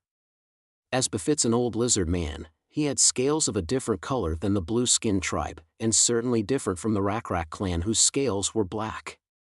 This man wouldn't be a completely different species, so patches of his green skin still had blue coloring, but he definitely belonged to a different group. The wanderer with his old body wandered around looking for a place where he would be accepted. During this long and fascinating time, a lot of things happened, and the most important thing was that he managed to learn to see the way. However, how was that possible in a place where he had never been to find his way home? He had plenty of places in mind that wouldn't let him starve, but he couldn't guarantee it would be the same. Other wanderers and tribes. Does that mean they are not far away? Asked the chief of the guide, who nodded affirmatively. If they are, then everything is fine. In case they are against the Rakrak tribe, all you have to do is defeat them and take them away. Indeed, if you have that kind of will, you can pull it off. But what about the traveler? How can he prove his faith? The question was a strange one, but the elderly lizard pointed to the sky. His answer was there. It wasn't just any sky. He asked to meet at night, to explain everything then. The night sky glittered, decorated with many stars. Looking up, the chief realized it was about them. The stars moved to point the same way every night. Although they changed their position in the sky, but it did not prevent the wanderer to think of ways to use them. If you know which paths the stars follow, you can move along the path of a person and not get confused. The old man was willing to tell Rakrak about the movement of the stars if you would lead a few days with him, and then not question his loyalty. They spent half the night together discussing the rules of using the night sky. It was amazing new knowledge. There was more than enough information for one night, so they agreed again. Yor, who had joined them not long ago, was scratching his head at the end, trying to say something. The chief asked what had brought him here, if Manhwa had caused a problem. But Yor said he just looked a little disgruntled. Ever since they started giving him his food on time, he had become more affectionate, which couldn't have been a good thing. Jail had scared them though. She said that everyone needed a way to get around without starving to death. That was exactly what happened. Watching Rakrak tame a mantle with good taste and food, Yor suddenly thought of something. If it could be tamed with something completely different. Like the water buffalo meat that often appeared near the settlement. This is how the Rakrak's tribe began to understand the essence of the skill of animal domestication. It is said that at some point in human history mankind was divided into two parts. One to farming and the other to herding livestock. Although the source of this information is games, farming would then be a stable option for civilization. Creating an environment that could block outside attacks and stockpiling food allowed the population to grow steadily. In fact, large civilizations also started with large rivers, reason Sun 1. However, the tribe he chose was the Lizardmen. Their strong physical fitness and high level of adaptation to the environment gave them the ability to bring living beasts into the settlement without any problems. What they need more than anything else is herding rather than farming. Ur and the other warriors caught and brought in a herd of water buffalo. Most of the warriors were exhausted even with the insect blessing, but the herd of water buffalo even refused to resist and stood in formation. They had already made wooden fences to temporarily contain the buffalo herd, and when they locked them in there, they placed a sentry to prevent the buffalo from being secretly slaughtered. A commotion arose among the Lizardmen over the fact that of all the herd of tasty buffalo, but they could not eat any of them. Jael even appealed to the chief on behalf of the Lizardmen as to why such a ban was in place, but the fellow answered nothing and only said that all in good time. In addition to farming, to Sun Won's surprise, there was also a technology that would ensure everyone's success. Ironwork was one of the crafts that interested Sun Won. In the afternoon, Rakrak helped the iron craftsmen build a fire. They built a brazier and put a lot of wood on it. Then they covered the outside with mud to keep the fire from going out. When the fire was lit, the holes left for air to help the fire burn were plugged and they waited for the wood to burn down completely. The chief could not understand why things were done this way, but decided to just trust the iron craftsman. When it came to God's will, he knew he was right, but he recognized his ignorance in other matters. But the iron craftsman's skills didn't end there. He took 2 split wooden planks and placed them in front of the fire pit, stacking them together. The artisan then tied a wooden stick to the center of the structure and pressed it down with the palm of his hand, allowing the wind to flow easily through the fire hole. Taking the heated blades out of the mold, the blacksmith began to hammer the blanks into shape, leaving them to cool in the wind. They would finally be able to produce basic iron items. For now, they could cost less than well-worked bronze. For the Rakrak tribe, who had no choice but to use stone weapons, this would be quite useful. Having a traveling old man in the tribe was also an unexpected gain. Astronomy would be a revolutionary discovery. Of course, it was still too primitive to be called such a famous science. However, it could become much more in the distant future. Astronomers could later help with architecture or math. Sun Won hoped that Rakrak could make proper use of the stargazer. When night fell, the ringleader met up with the traveler again. The night sky had changed, just as the star catcher had said it would. However, Rakrak thought that one night could have been just a coincidence, and the star catcher agreed. Then the star catcher told him how the stars would move again, and the boy memorized it carefully. It was just as the star catcher said. The stars played the role of a guide across the sky. Now the head of the tribe had no choice but to do what he had already planned. One evening, Jayan, at the leader's command, threw more wood on the fire and gathered the whole village around the altar. "It has been a long time since the god brought them to this land," said the chief addressing the tribe. During this period they had even met their brothers. They could have been killed, but they chose to live independently. All of them could live on this land in peace and harmony for a long time, not letting outsiders in. However, those who were kicked out could have died in the desert. But that would not have been right. God desired salvation, not judgment. Because it would benefit a large number of people. At dawn they will leave the oasis, Rakrak said, and invited the stargazer to join him. All the clan members began to talk quietly among themselves as the curious one-armed guide with turquoise skin approached the head. The man had been telling him about the movements of the stars for days. Digging into the words, the head of the settlement confirmed that everything the man had said was truth. The star will be their guide. From now on, everyone will trust the stargazer to show them the way, so that everyone will know. Then explain to everyone where you will lead us, the guide asked respectfully. After dawn, when the morning sun rises illuminating the altar, they will head to the right side of it. The chief is going to keep going forward for 10 days. Then 15 more to the right, again across the rotten lake, and 3 days on empty mountain trails with valley roads. After this walk, the end of their long agony awaits them, an endless forest. There are many beasts there that will provide many years of hearty food. This area is also surrounded by packs of other races. Such an area was a great place to live. The Lizardmen listened to Rakrak's speech in complete silence. His statement had meaning for the entire tribe. He declared that the purpose of life was not just to survive, but to live in the name of the great God. The leader let the old man go, to which he took his place in the crowd.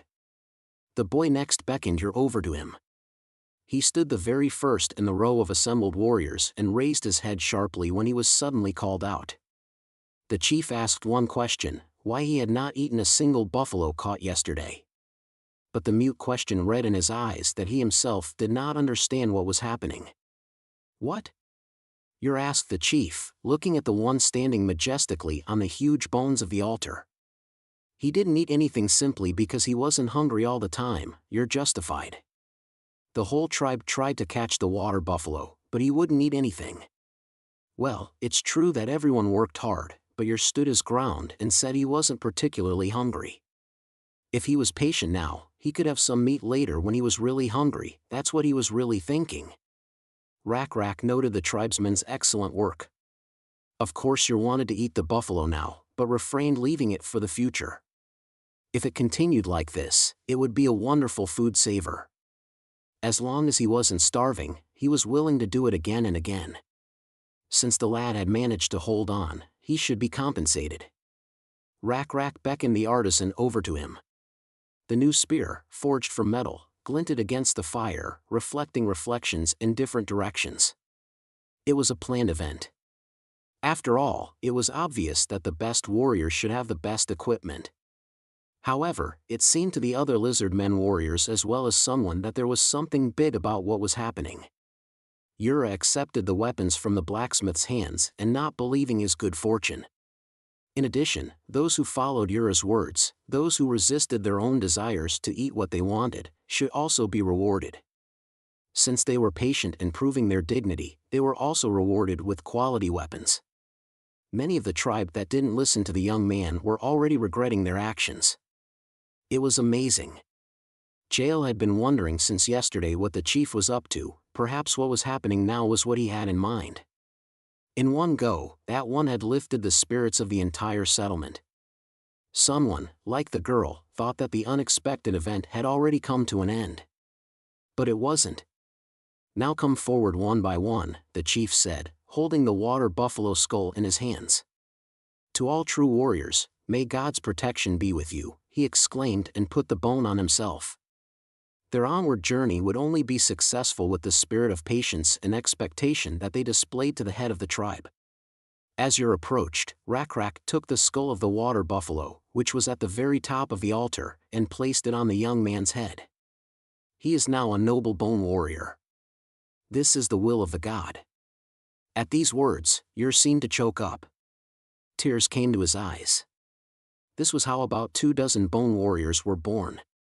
They believed that they had received a much greater reward than just being able to satisfy their hunger, and this was indeed the Bone Warrior Army. Someone had seen something like this before in the Perished World game, but such events were not foreseen. Now they must leave this holy place. The Lizardmen tribe cheerfully welcomed the warmth of the morning dawn. The Bone Warriors weren't the only ones evolving. Bright rays of sunlight illuminated the huge altar they would soon have to leave. It was the God's will, so they were no longer bound to this place. "Let everyone create an image of the nameless bug god in their head," the chief ordered his clan. He couldn't say it would be easy, but he hoped to move forward without fear. Just as they had shown patience in wanting to eat the buffalo, so they should be patient moving forward. It will only do them good. Go forward, expect and move forward. The unnamed bug god will always guide them. Ignoring the cheers, Rakrak stood on the remains of the bone altar and looked up at the sky. Someone thought he was simply identifying the constellations disappearing in the dawn's rays, but that turned out not to be the case. He was muttering something. The chief lied that it was God's will, so he apologized to the Lord. Of course, someone had nothing to be upset about. Perhaps the players who wanted to move and control all of their characters would not be very happy. But after all, it was God himself who had chosen Rakrak, who had a high willpower, to be the high priest. Thus, these results could only be welcomed. Most likely even achieving the growth of the new organization went even better. Ur had grown in stats. Now, his reliability was 7 and the warriors 3. Even Rakrak's special abilities saw the light of day. His leadership rose to 14, priest to level 2 and warrior to level 9. The job was excellently done and in no way disappointed the expectations of the god. From this point on, the chieftain would be given a full start. The afternoon sun was heating the desert to the point of glowing lava. It was difficult to move at this hour. The entire tribe had left their oasis and had been traveling for some time. Rakrak was disturbed by a herd of buffalo. The warriors dragging them forward and the buffaloes being dragged behind them were tired. Though the animals were now obediently following the clan, they were also exhausted. They simply did not have the strength to run away. Even Manhwa, who had great strength, was irritated by the sun and the accumulated fatigue. He refused to continue the paths and laid down where he had stood a second ago. All the while he was being addressed affectionately. It used to be that if it happened in the Blue Skin clan he would be forcibly lifted up with spears, but with Rakrak he had the opportunity to indulge. Even when he could not. He must be tired, the stargazer suggested as he approached the chieftain. Rakrak asked the guide if there was time to get some rest. However, given everyone's fatigue there was nothing more to be done. He gave permission to take a break. "Break!" shouted the chief to the whole tribe. Even though it would be a short break, everyone was glad for it. It was unimaginably difficult to walk in this blazing sun. Within the group of lizard men, loud conversations began to be heard. If they followed this mountain path that was visible in the near distance, they would reach the place that the head had spoken of. Someone was asking himself if he would gain strength if he rested. No one knew what would happen, so they assumed that they should take advantage of the opportunity. Almost no one had eaten anything. 3 days had already passed. They seemed like an eternity. It was still lighter than it had been when they were thrown out. 3 days, and the whole group is already very tired and running out of food. They can't just hope for another God-created miracle to happen, Rakrak was saying to the stargazer. The earnest conversation was interrupted by the clamor of the clan members clustered on the hillside, and then one of the warriors ran up to Rakrak. "The herd has appeared ahead of us," he said with a worried expression. "They're fearless bastards." The joyous orcs didn't number a dozen in their sumas in the team, but with smiles on their faces they approached Rakrak shouting excellent. Nothing connected them to this place in the desert now. They with only a few clubs were running away from the horrible place with their heels blazing. What else could there be in the canyon more horrible than the beast that reigned there? The shackles' escape was interrupted by a tribe of lizard men who were taking a break after a hard journey. Naturally they did not expect to meet anyone on their way. Raising his spear on his shoulder, Rakrak grinned and told the guests that they were indeed scaleless. Should they be called a fire moth that flies voluntarily to its death? The orcs lost the power of speech, and the tribe of lizard men from such madness only made a hand-face expression. The tribe was armed to the teeth with armored heads. The guests, on the other hand, had primitive clubs in their hands, which they immediately swung to the ground. The orcs bowed in fear to their strong opponents, constantly apologizing. There had been a misunderstanding, they explained, they just wanted to get out of this canyon quickly. The lizards listened calmly to their story and graciously offered them a supply of sweet root vegetables. The orcs were in a hurry, they left home and ran away thinking of the tribe members who had gone into the wilderness. They only wanted to find something to eat. But why were they in such a hurry to put up their fort so quickly, they feared. Standing up slightly, one of the orcs pointed to the hill they were running away from. Rakrak looked around the hillside. It was deserted, but there didn't seem to be any problems. According to the guide's words, the canyon they were now in was supposed to be traversed in 3 days, and since they had survived everything so far, they could probably survive for a few more days. In addition, as the environment changed, edible plants began to appear here and there. They lived there. Though not rich, they could still make a living. Until one moment. Until a terrible monster appeared. Orcs themselves were large in size, so what could have frightened them? It was not only Rakrak who was interested in this question, but Cyanwan as well. What kind of monster was this land that even the god didn't think of it? A huge concrete fortress and many of the same oblong parts covered the body of the Scolopendra. This abomination is deadly even alone. The ancient cancer had some characteristics: an abomination of level 9, strength 120, intelligence 12, and sociality 4. The plot of the Perished World game was that the old avatars had left the planet. However, only the gods had disappeared, and the numerous species and creatures that served them remained. Among them was the abomination. Simply put, it was like a giant boss monster that would appear in the field, and whoever took the risk and hunted it would be rewarded accordingly. Rak assigned a small group of warriors to guard the rest of the clan and told them to get a good night's rest, while he asked the orcs to point out the place where they had fled in such a hurry. It turned out that there was a monster sleeping there, which amazed not only the chief, but also Guile and the traveler who had followed him. This abomination was sleeping in a ball at the bottom of the canyon. Around it lay the remains of living creatures, which only a glance at which one could realize the nightmarish size of the Scolopendra. One head alone was the size of 4 large water bowls. Such creatures still had special abilities as well, venomous crustacean fangs with the blessings of forgotten avatars. Even if the Lizardmen teamed up with the orcs, this enemy would still be invincible to them, Sunwon reasoned as he watched the test subjects. Rak watched the creature's crumpled movements.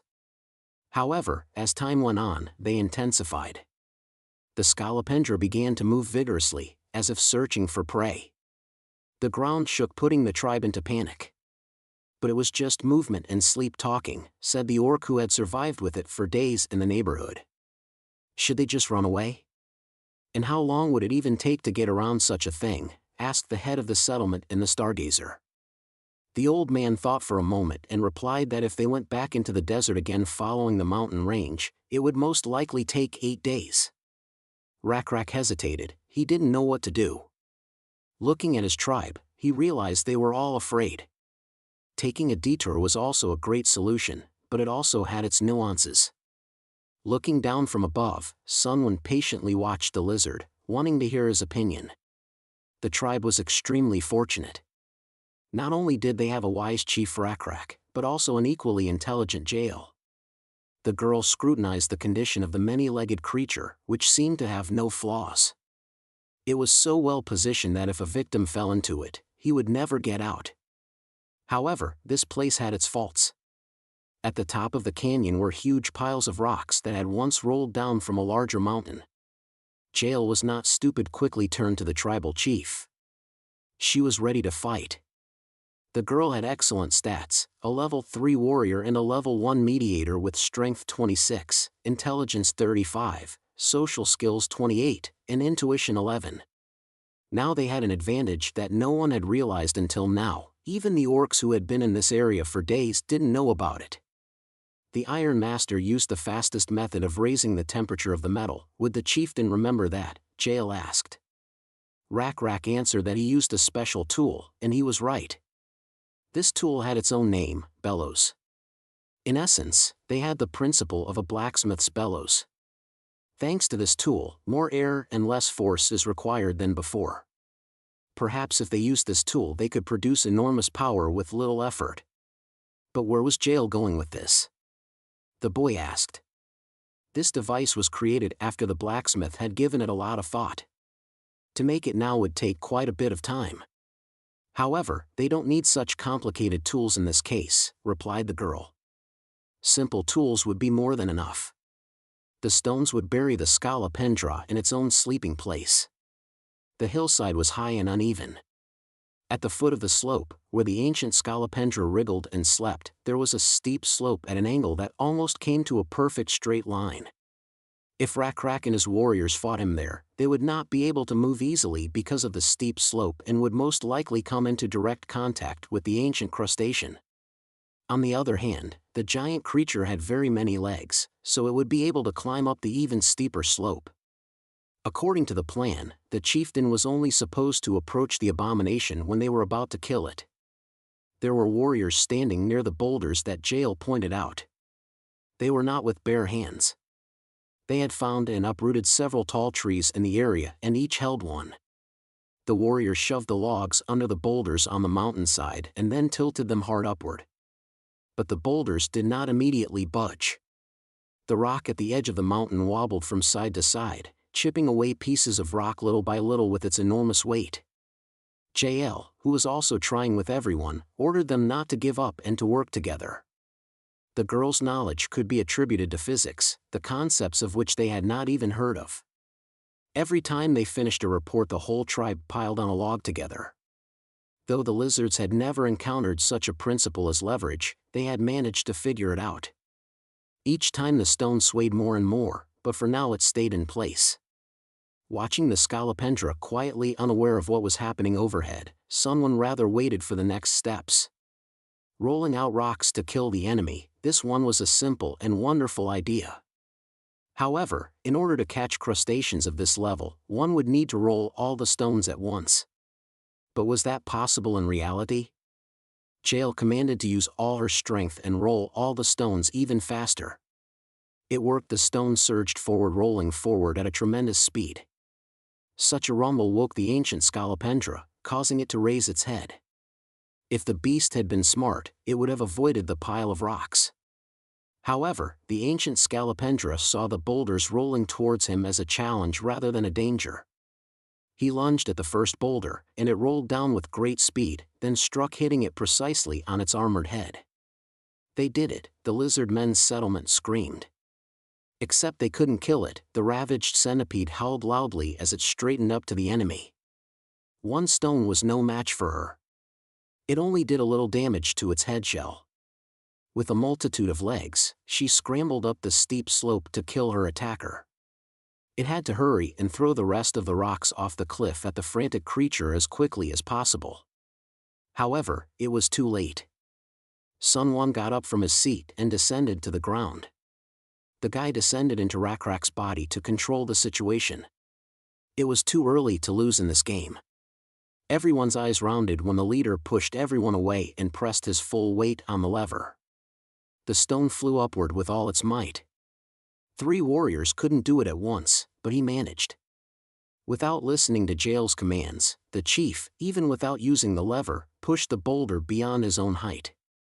Every muscle in Rakrak's body tensed, so that the veins were visible. It seemed impossible at first, but with the power of a god, it was nothing. All he had to do was keep up with him and throw the stones together. Scolopendra continued to shriek all the while, deafeningly shrieking. Before anyone knew it, the chief was rushing forward with his spear for the boulders. He threw it at the evil creature with lightning speed, hitting the concrete structure that protected its back. In terms of size, it wasn't that big of a wound, but it was enough to hold him back for a moment. A cry of pain reminded the canyon when the spear pierced his vulnerable spot. However, it intensified a few seconds later when huge rocks piled on top as well. Its whiskers, jaws, and paws were broken off from the heavy blows. Thick green liquid splashed from the damaged areas, staining the sand. The last boulder fell on its head, crushing it to dust. A spectacular sight. Rakrak landed successfully on his legs, still engulfed in godly aura, and Sunwon returned to his throne, satisfied. The hunt was a success. The tribe had killed an abomination of ancient Scolopendra. The whole tribe shouted their victory over the monster. Faith in God only grew, but in addition to that, something else important appeared. As a reward to our hero, the game moved a new item that he wanted to get from the beginning. A red orb engulfed in flames floated in Sunwon's hand. It was the essence of the abomination. Its core. When it came to a god, its greatest power was its ability to create something.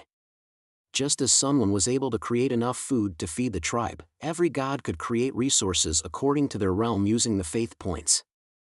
However, to create something that didn't exist in the world, one had to use equally rare resources.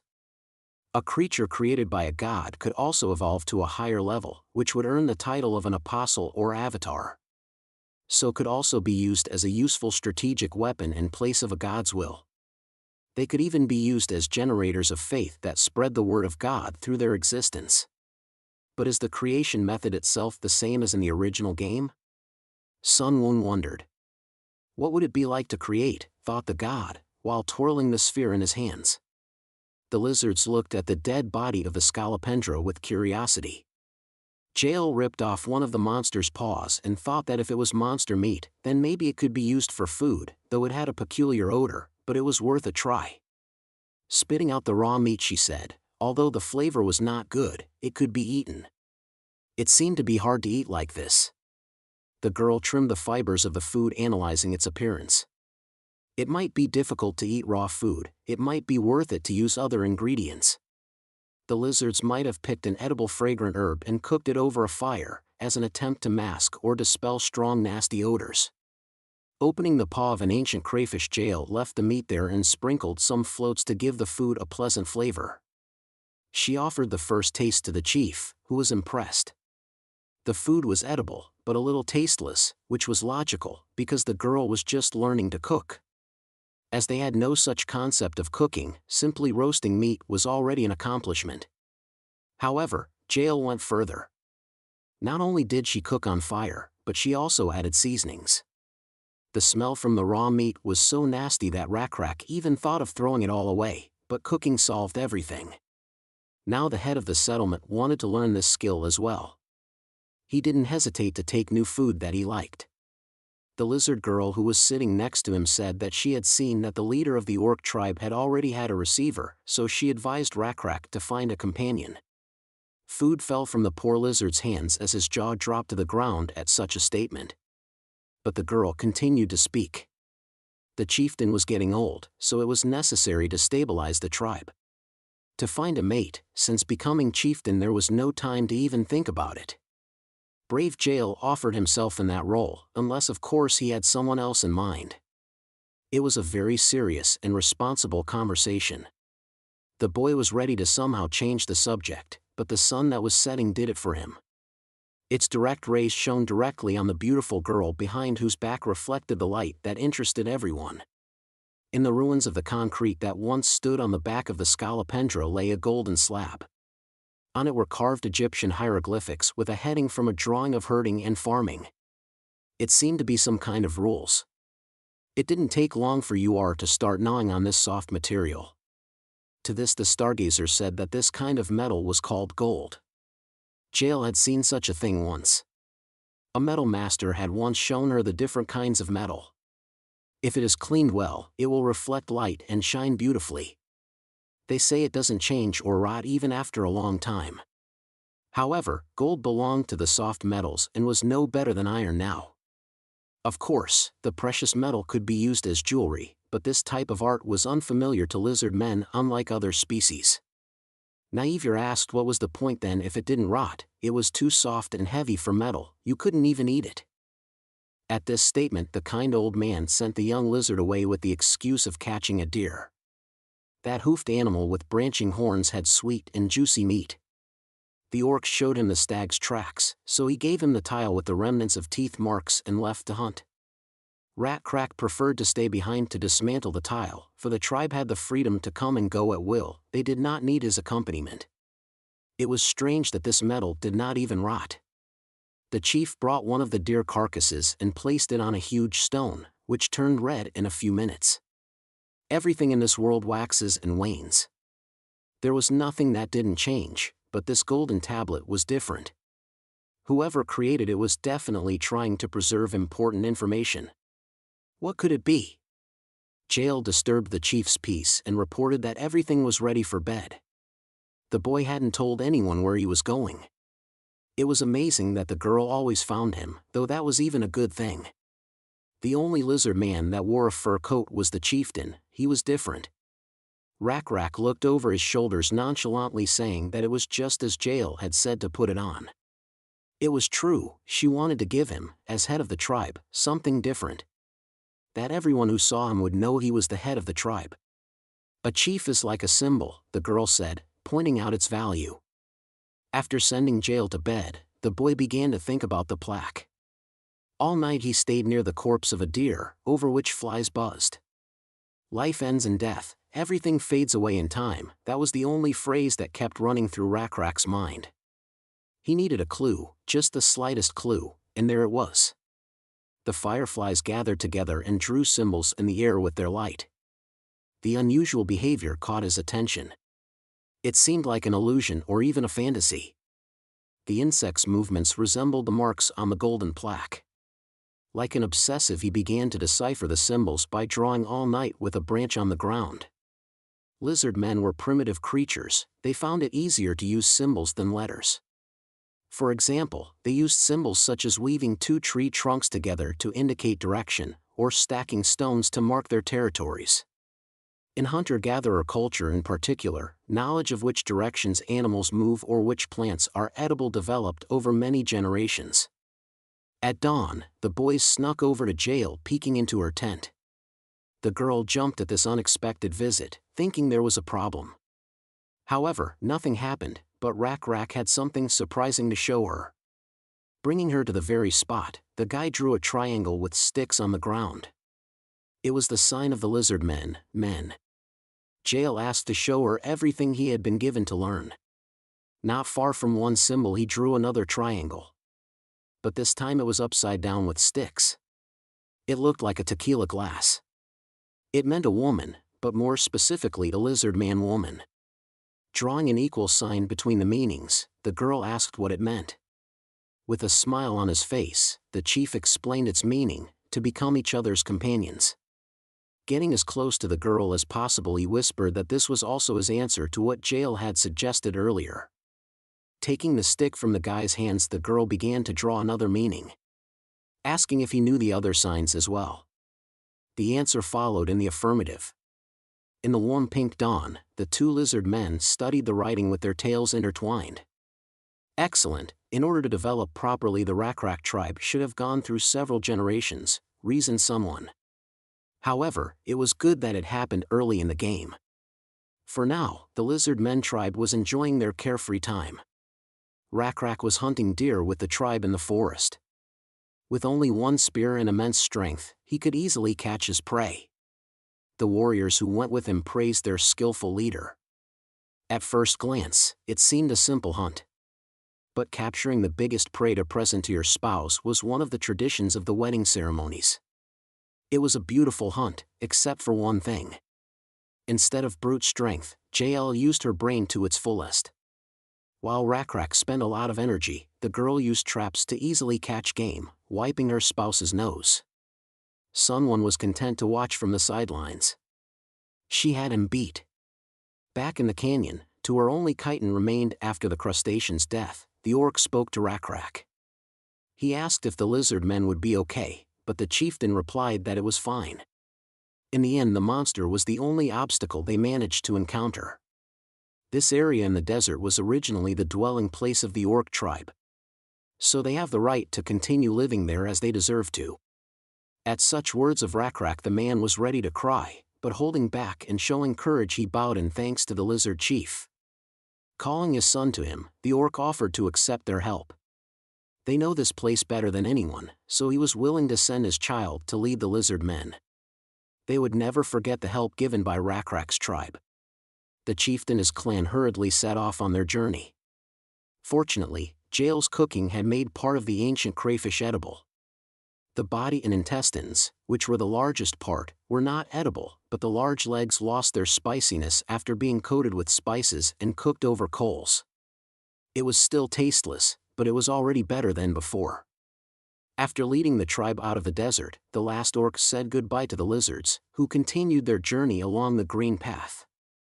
There was something unusual about this place. Even the tribe noticed a different feeling.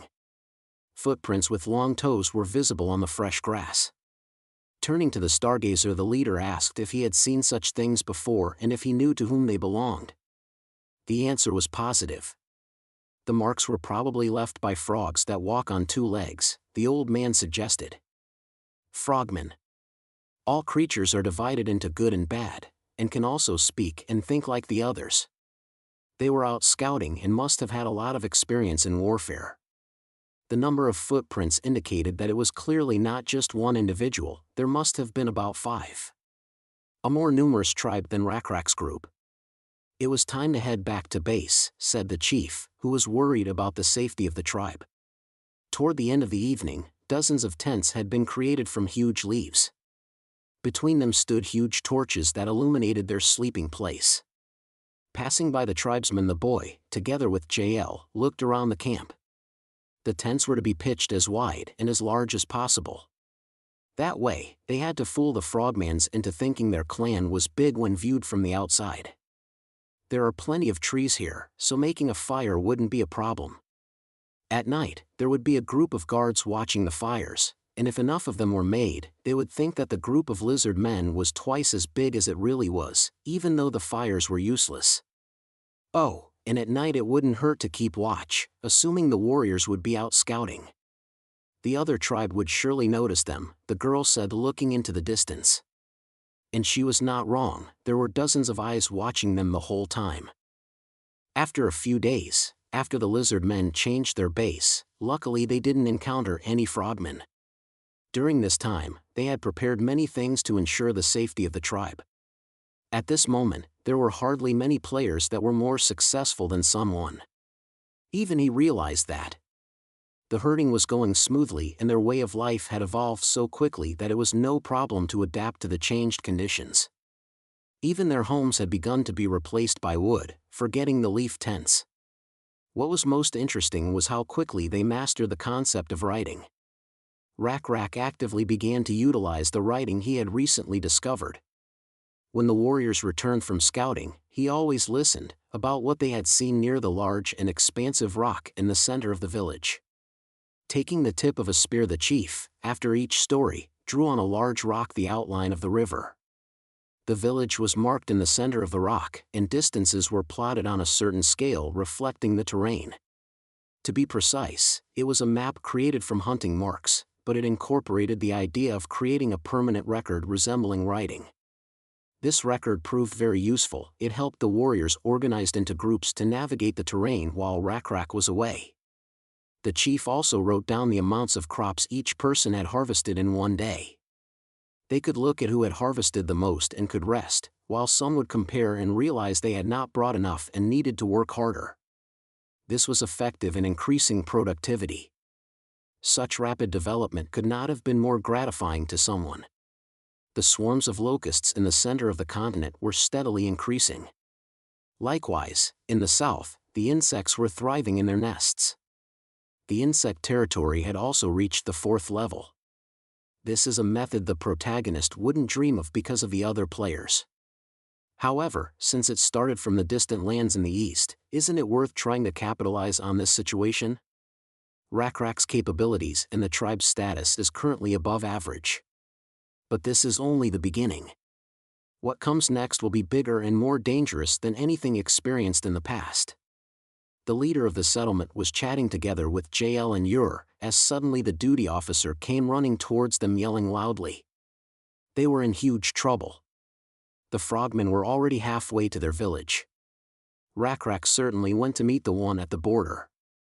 The head of the frogmen's tribe was with the brightest coloring, himself adorned with red feathers on his neck.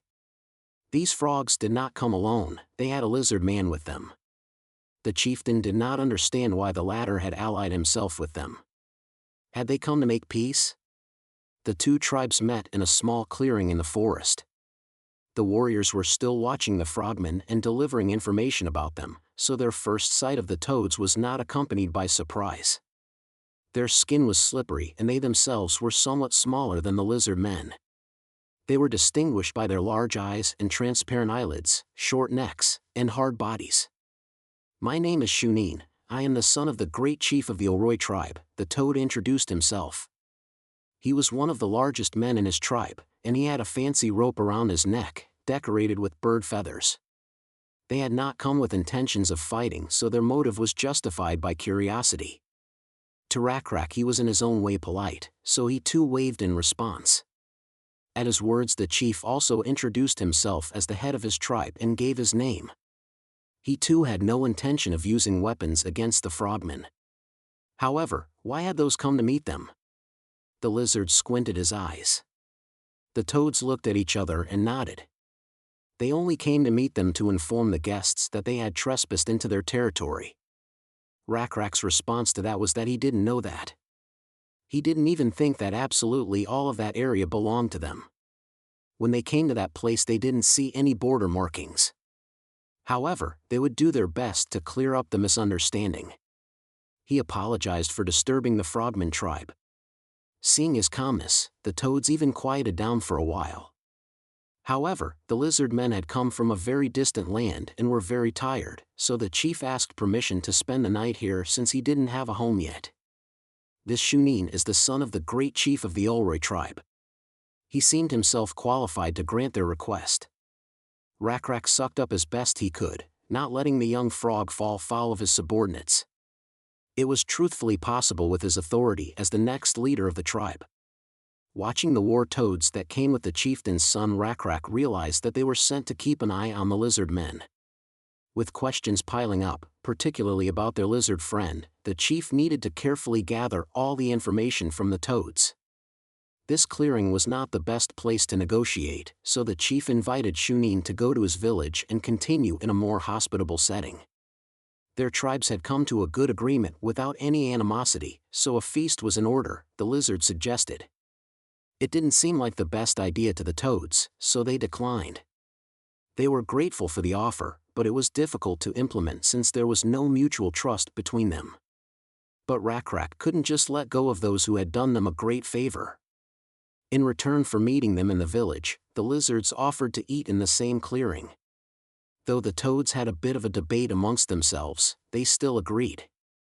After making a fire and catching game, they put the deer carcass on a stick and hung it from the fire. In a short time, the odor of fragrant roasted meat formed around the clearing. The two tribes were having a friendly time in their small groups. One thing Rakrak needed to find out now was what kind of relationship that lizard man had with those frogs. But it would also be good to find out his purpose for staying with them. He couldn't ask directly, however. There was no way to show that he was interested in the subject. If his thoughts were revealed to another tribe, he would surely use it against them. Keeping the conversation going, Rakrak asked the other chief what the jewelry around his neck was. It turned out those feathers belonged to Kakatris. The toad was fingering a piece of jewelry that was half the length of his arm. As expected, the lizards had not heard of it. These were the dangerous animals that lived around this forest. Huge birds that walked on two legs. Not only were they large in size, but they also had poisonous spurs. The frogmen had great difficulty catching them. In addition to their speed, they also had a wide range of motion. They were the reason why the Olroy continued to watch this area. And since they are hard to catch, they must be using another weapon that would be different from a spear, Rakrak asked out of curiosity. Spears? Shunin questioned, squinting his eyes. In an instant, the toad put out his hand and ordered the servants to bring his bow and arrows. He was determined to prove himself. The lizards were not yet aware of such a device, and he had no idea what he was about to see.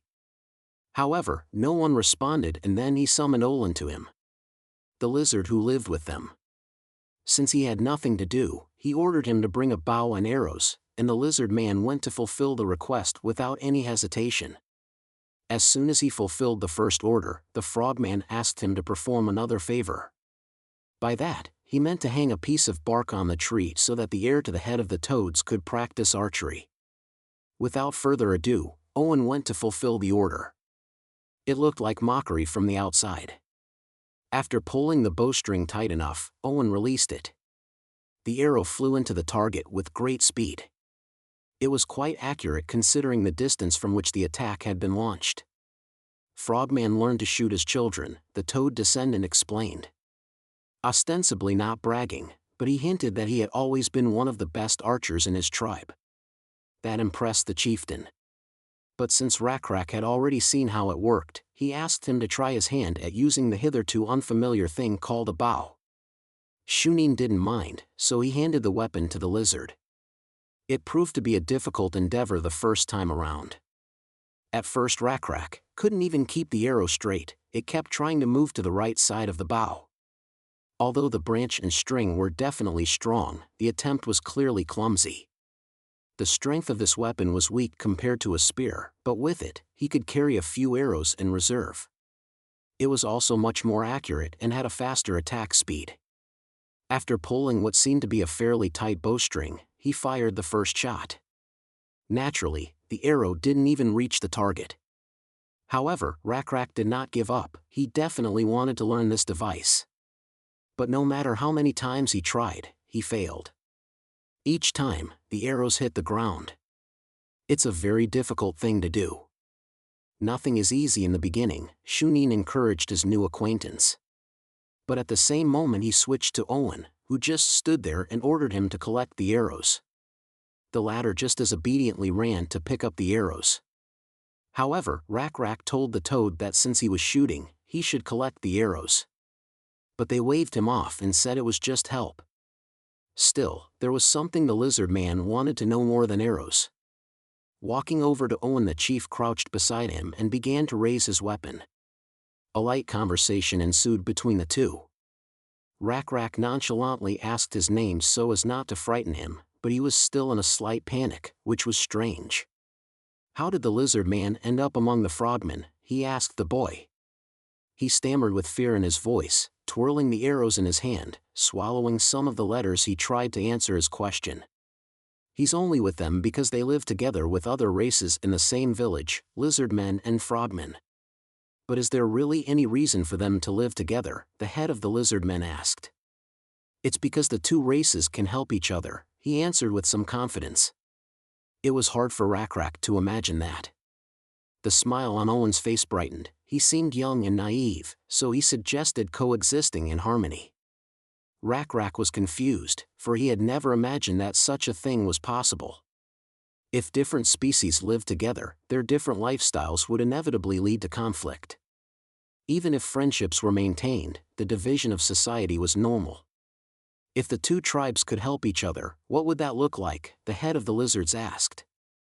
Owen, however, answered as if he had been rehearsing this for a long time. In exchange for receiving protection from the frogmen, they help in uncomfortable situations. The frogmen can't leave water bodies for long periods of time, but the lizards are able to do so, such as picking fruit and climbing trees. Sharing food with them was a good idea, the boy praised the chief. But the lizard men do well without them, so why protect them? Rakrak asked, looking at the arrows. Because this forest is dangerous. The people of Oroi are the largest tribe in this forest, the young lizard man emphasized. Without them, Olin would not have survived. An awkward smile filled with sadness floated across his face. Rak squinted his eyes, while he had his interlocutor and said, forget everything he said. Whoever asked what they were now talking about archery, the chief entered back in their place. The lizards cut up the carcass into nice juicy ribs. The son of the toad chief took a bite of the meat and was overjoyed. The deer meat was even more delicious when combined with the fragrant herbs. The head of the lizard men was glad that the food suited his taste.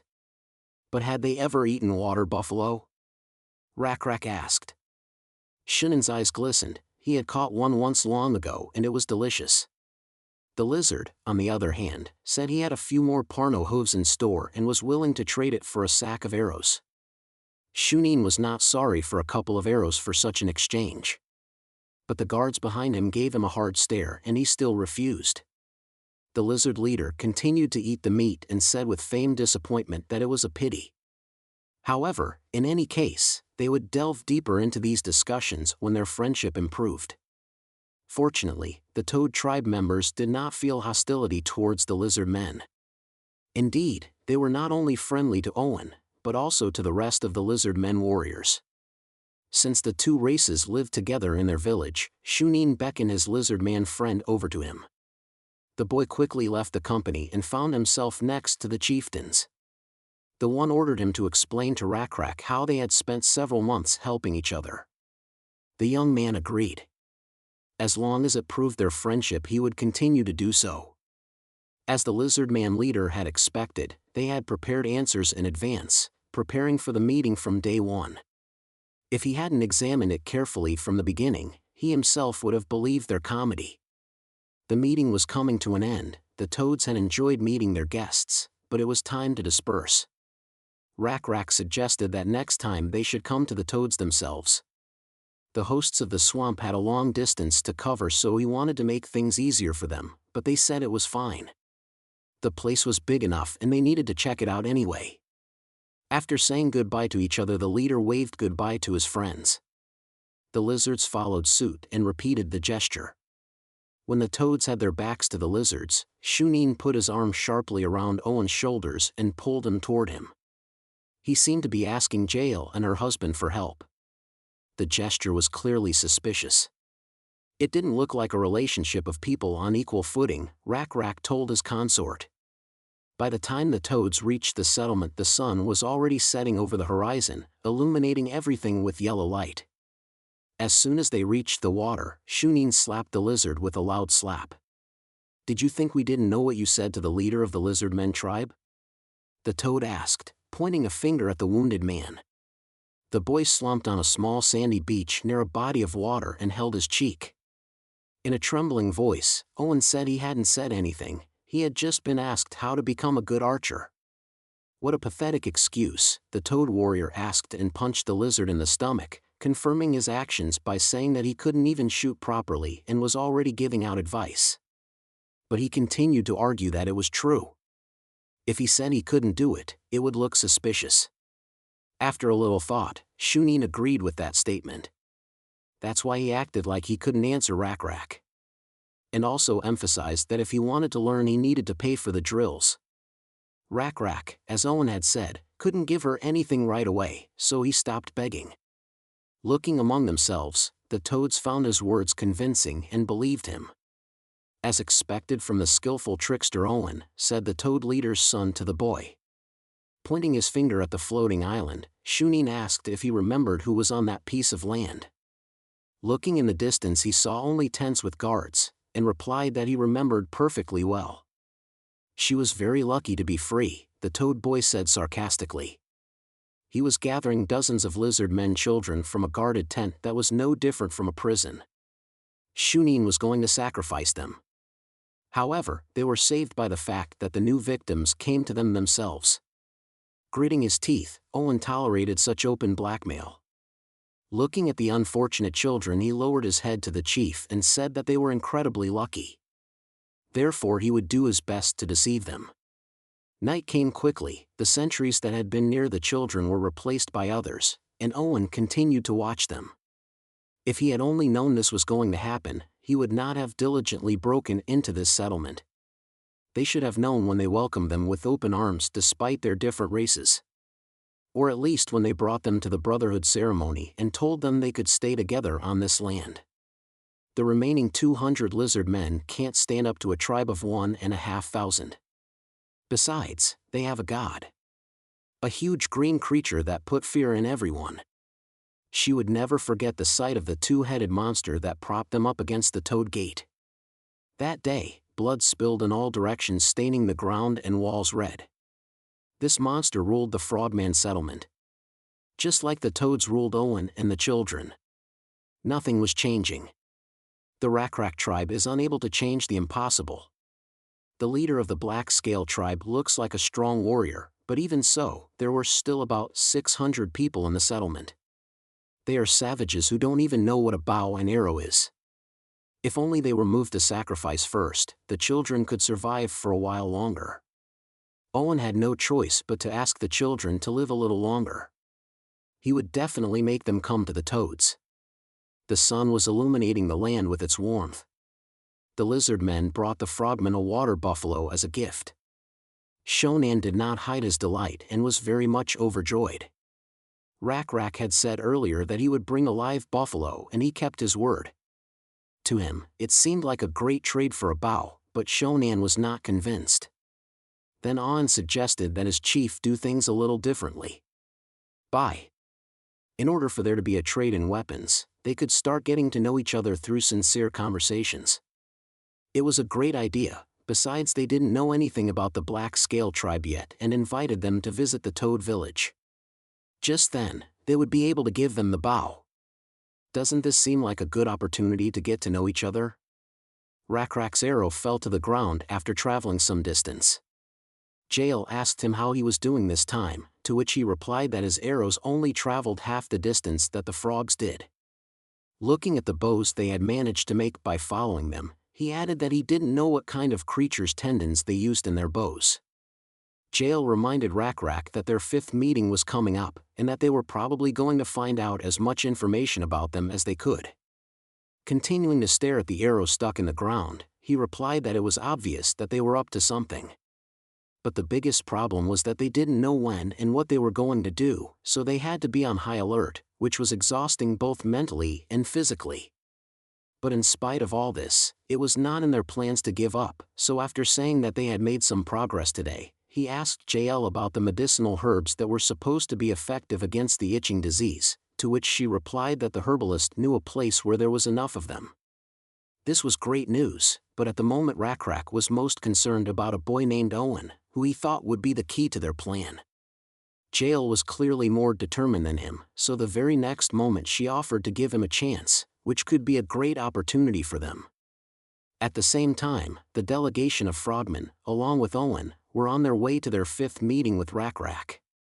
Owen was in the tight embrace of one of the frogmen, making it hard for him to breathe, and he shouted desperately, saying that he had done everything they had asked and that it was not his fault that they had failed. To which Shunin, who was walking behind him, replied that it would take too long to lure the lizards. To which he replied that those lizards with black scales and water buffalo skulls on their heads were more cautious than he thought. To which Shunin, who was holding him, said with a sneer that it seemed those were different and were not as naive as his tribe, who had trusted them immediately. Owen had no choice but to grin and agree with his words, for it was the truth. The very next moment Frogman threw him to the ground. He turned to Hunan and said he would go, to which he agreed. Left alone with the lizard, Hunan turned to the lizard and told him that his father had ordered him to speed up the sacrifice ceremony, which took Owen by surprise. Owen went on to say that he should hurry up and get as much information from them as possible, and try to invite Rak and his warriors to their village as quickly as possible without arousing suspicion. When he heard this, he asked in bewilderment what was the reason for the rush, thinking to himself that he should listen carefully, since this information was being spread exclusively among the frogmen. He replied that his father's illness and that of the others was getting worse, and that he could not afford to delay it any longer. Owen was surprised at this answer, and wondered if he was talking about the itching disease. And if she wasn't just making everything itchy. Shannon replied in a slow and serious voice that originally the Lizardmen were not supposed to know, but he could tell him. Then he began the story, explaining that the itching disease was much more frightening and insidious than it might seem at first glance. And if you got it, not only would your skin start to itch, but it would also start to have a sticky white slime on it. That wouldn't go away no matter how much you tried to wipe it off, and it would get bigger and bigger over time. If you were covered with it to a certain level, it became difficult to breathe. And then death would soon follow. That's how a priest in their tribe died yesterday. Owen was surprised to hear this, as he had not heard that the itching disease was fatal, but he realized that it was probably a test, so he could not show his true emotions. It also explained why some of the frogmen hadn't shown up lately, which could even mean that some of them might already be dead. But right now, it was important for him to play his part convincingly. So the very next moment, he said with sadness in his voice that this story should not reach the lizards. He added that if it did, they would laugh at them and also look down on them. Shunin replied that it was true, but they wouldn't be able to hide it forever. After a few seconds of thinking, Owen replied that even so, they had a way to keep the lizards under control, and to do so, they only needed to say that this disease could spread to the Lizardmen as well.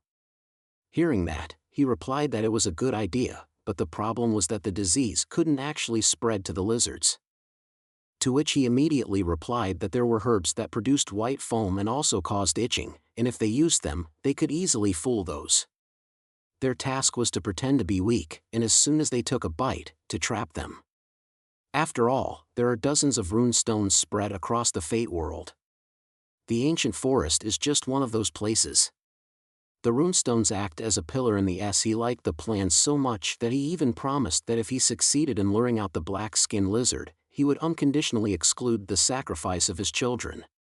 When he heard this, he happily thanked him and promised to do his best.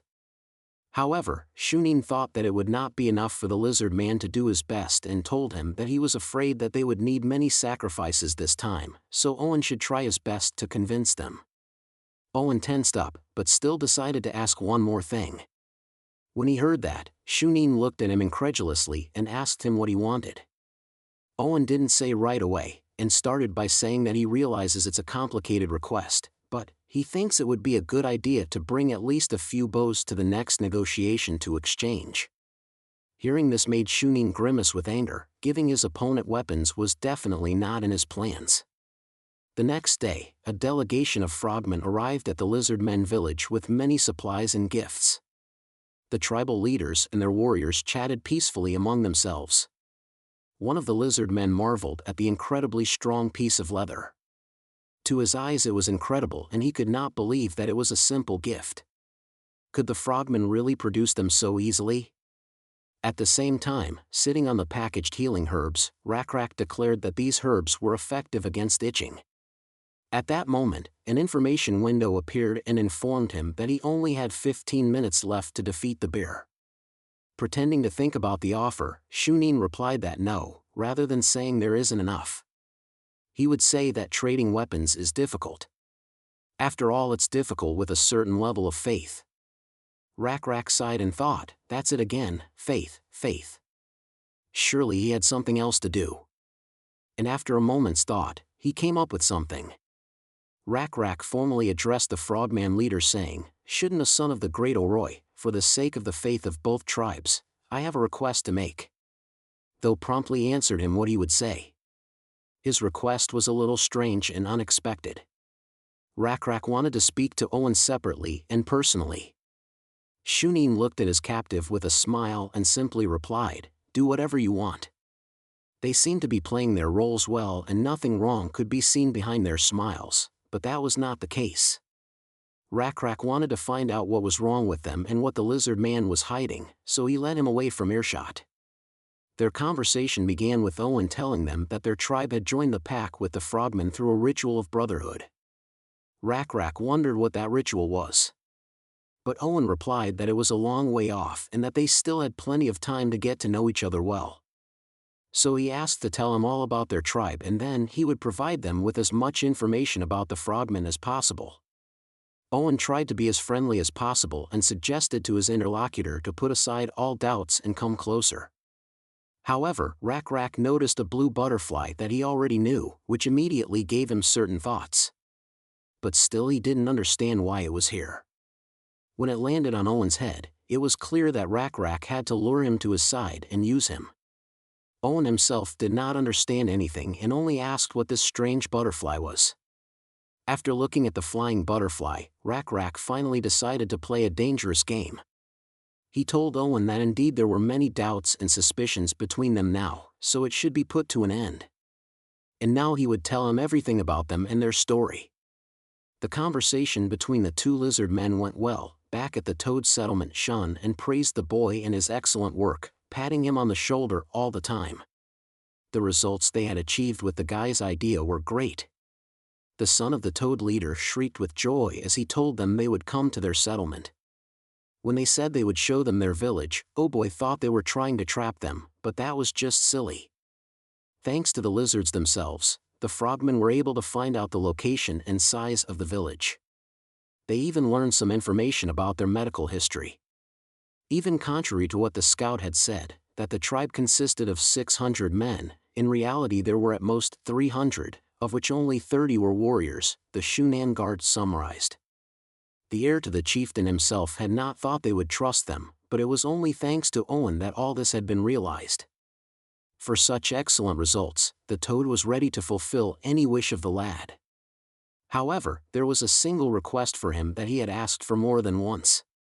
Shunin asked him what he was talking about, to which the boy laconically reminded him. Promising to let the children go if Owen did the right thing, Toad promised to let them live together. A boy having heard such a promise questioned the chief, did he really say such a thing? To this Shunin advised him not to be so cruel. His father also understood. They shouldn't be so cruel to the lizard men, he reminded the guard. They needed to show the Lizardmen that good things would happen if they were served faithfully. "Don't be afraid, Owen, I remember the promise," said the toad, sending the boy away. He was indeed grateful to him for meeting his son. The evening came very slowly. With anticipation in his chest, the lad looked at the cage populated with children from the small slope. Now, more than ever before, he wanted to live. To live with his child. However, with the feeling of joy, the cats were scratching at his soul. He didn't understand what the problem was. After all, it was natural selection. Drawing symbols in the sand, he whispered quietly that it was only the fault of the foolish tribe leader. The one called Rak. He should have been more suspicious and careful in his movements, the boy frowned. The last time they had met, the leader had shown something amazing that he hadn't seen before. Different signs that complemented each other. "It's called writing," Rak explained. He and his tribe had figured out how to use them. Different symbols represented different meanings, whether it was home or food. 2 crossed-out sticks meant no, the chief said. And a sign that looked like a square root they called a lie or a fake. Owen seemed to dive headfirst into science. He began to ask if 2 letters could be written so close together. He explained his thoughts by saying that if you put them together they would be not false. The delighted Rak said with a smile on his face that he had never thought about it and praised the boy, calling him a clever boy. To this the young lizard brushed it off, saying that it was a huge praise for him. For some reason, at this moment of praise, he was reminded of Shunan's words when he had called him a smart charlatan. It even became a little hurtful. When he came back to reality, however, he realized that the lizard chief had never told him about the writings. He didn't seem to want to show that knowledge to the toads, but why had he revealed it to Owen? As if reading the boy's mind, Rak said it was all just because of faith.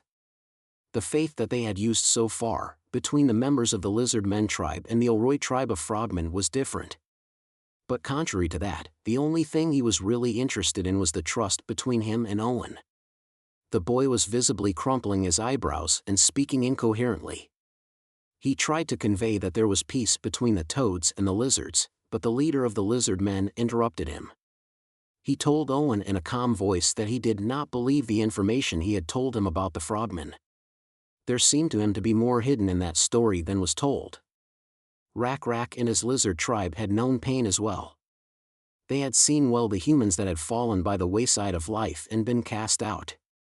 They were just like the young lizard.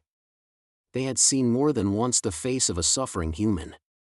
A stinging tear rolled down Owen's cheek that he himself didn't notice how moved he was by the words. "Am I wrong?" Rak asked calmly, confident in his words, to which the boy replied that it was nothing and asked if he had anything else to say. However, Rak didn't need anything else. He had already seen the signs of faith. That's what the lad was thinking about as he looked off into the distance at the river. The leader of the Lizardmen tribe seemed very confident at that moment, but still it was simply impossible to defeat so many frogmen and evil spirits.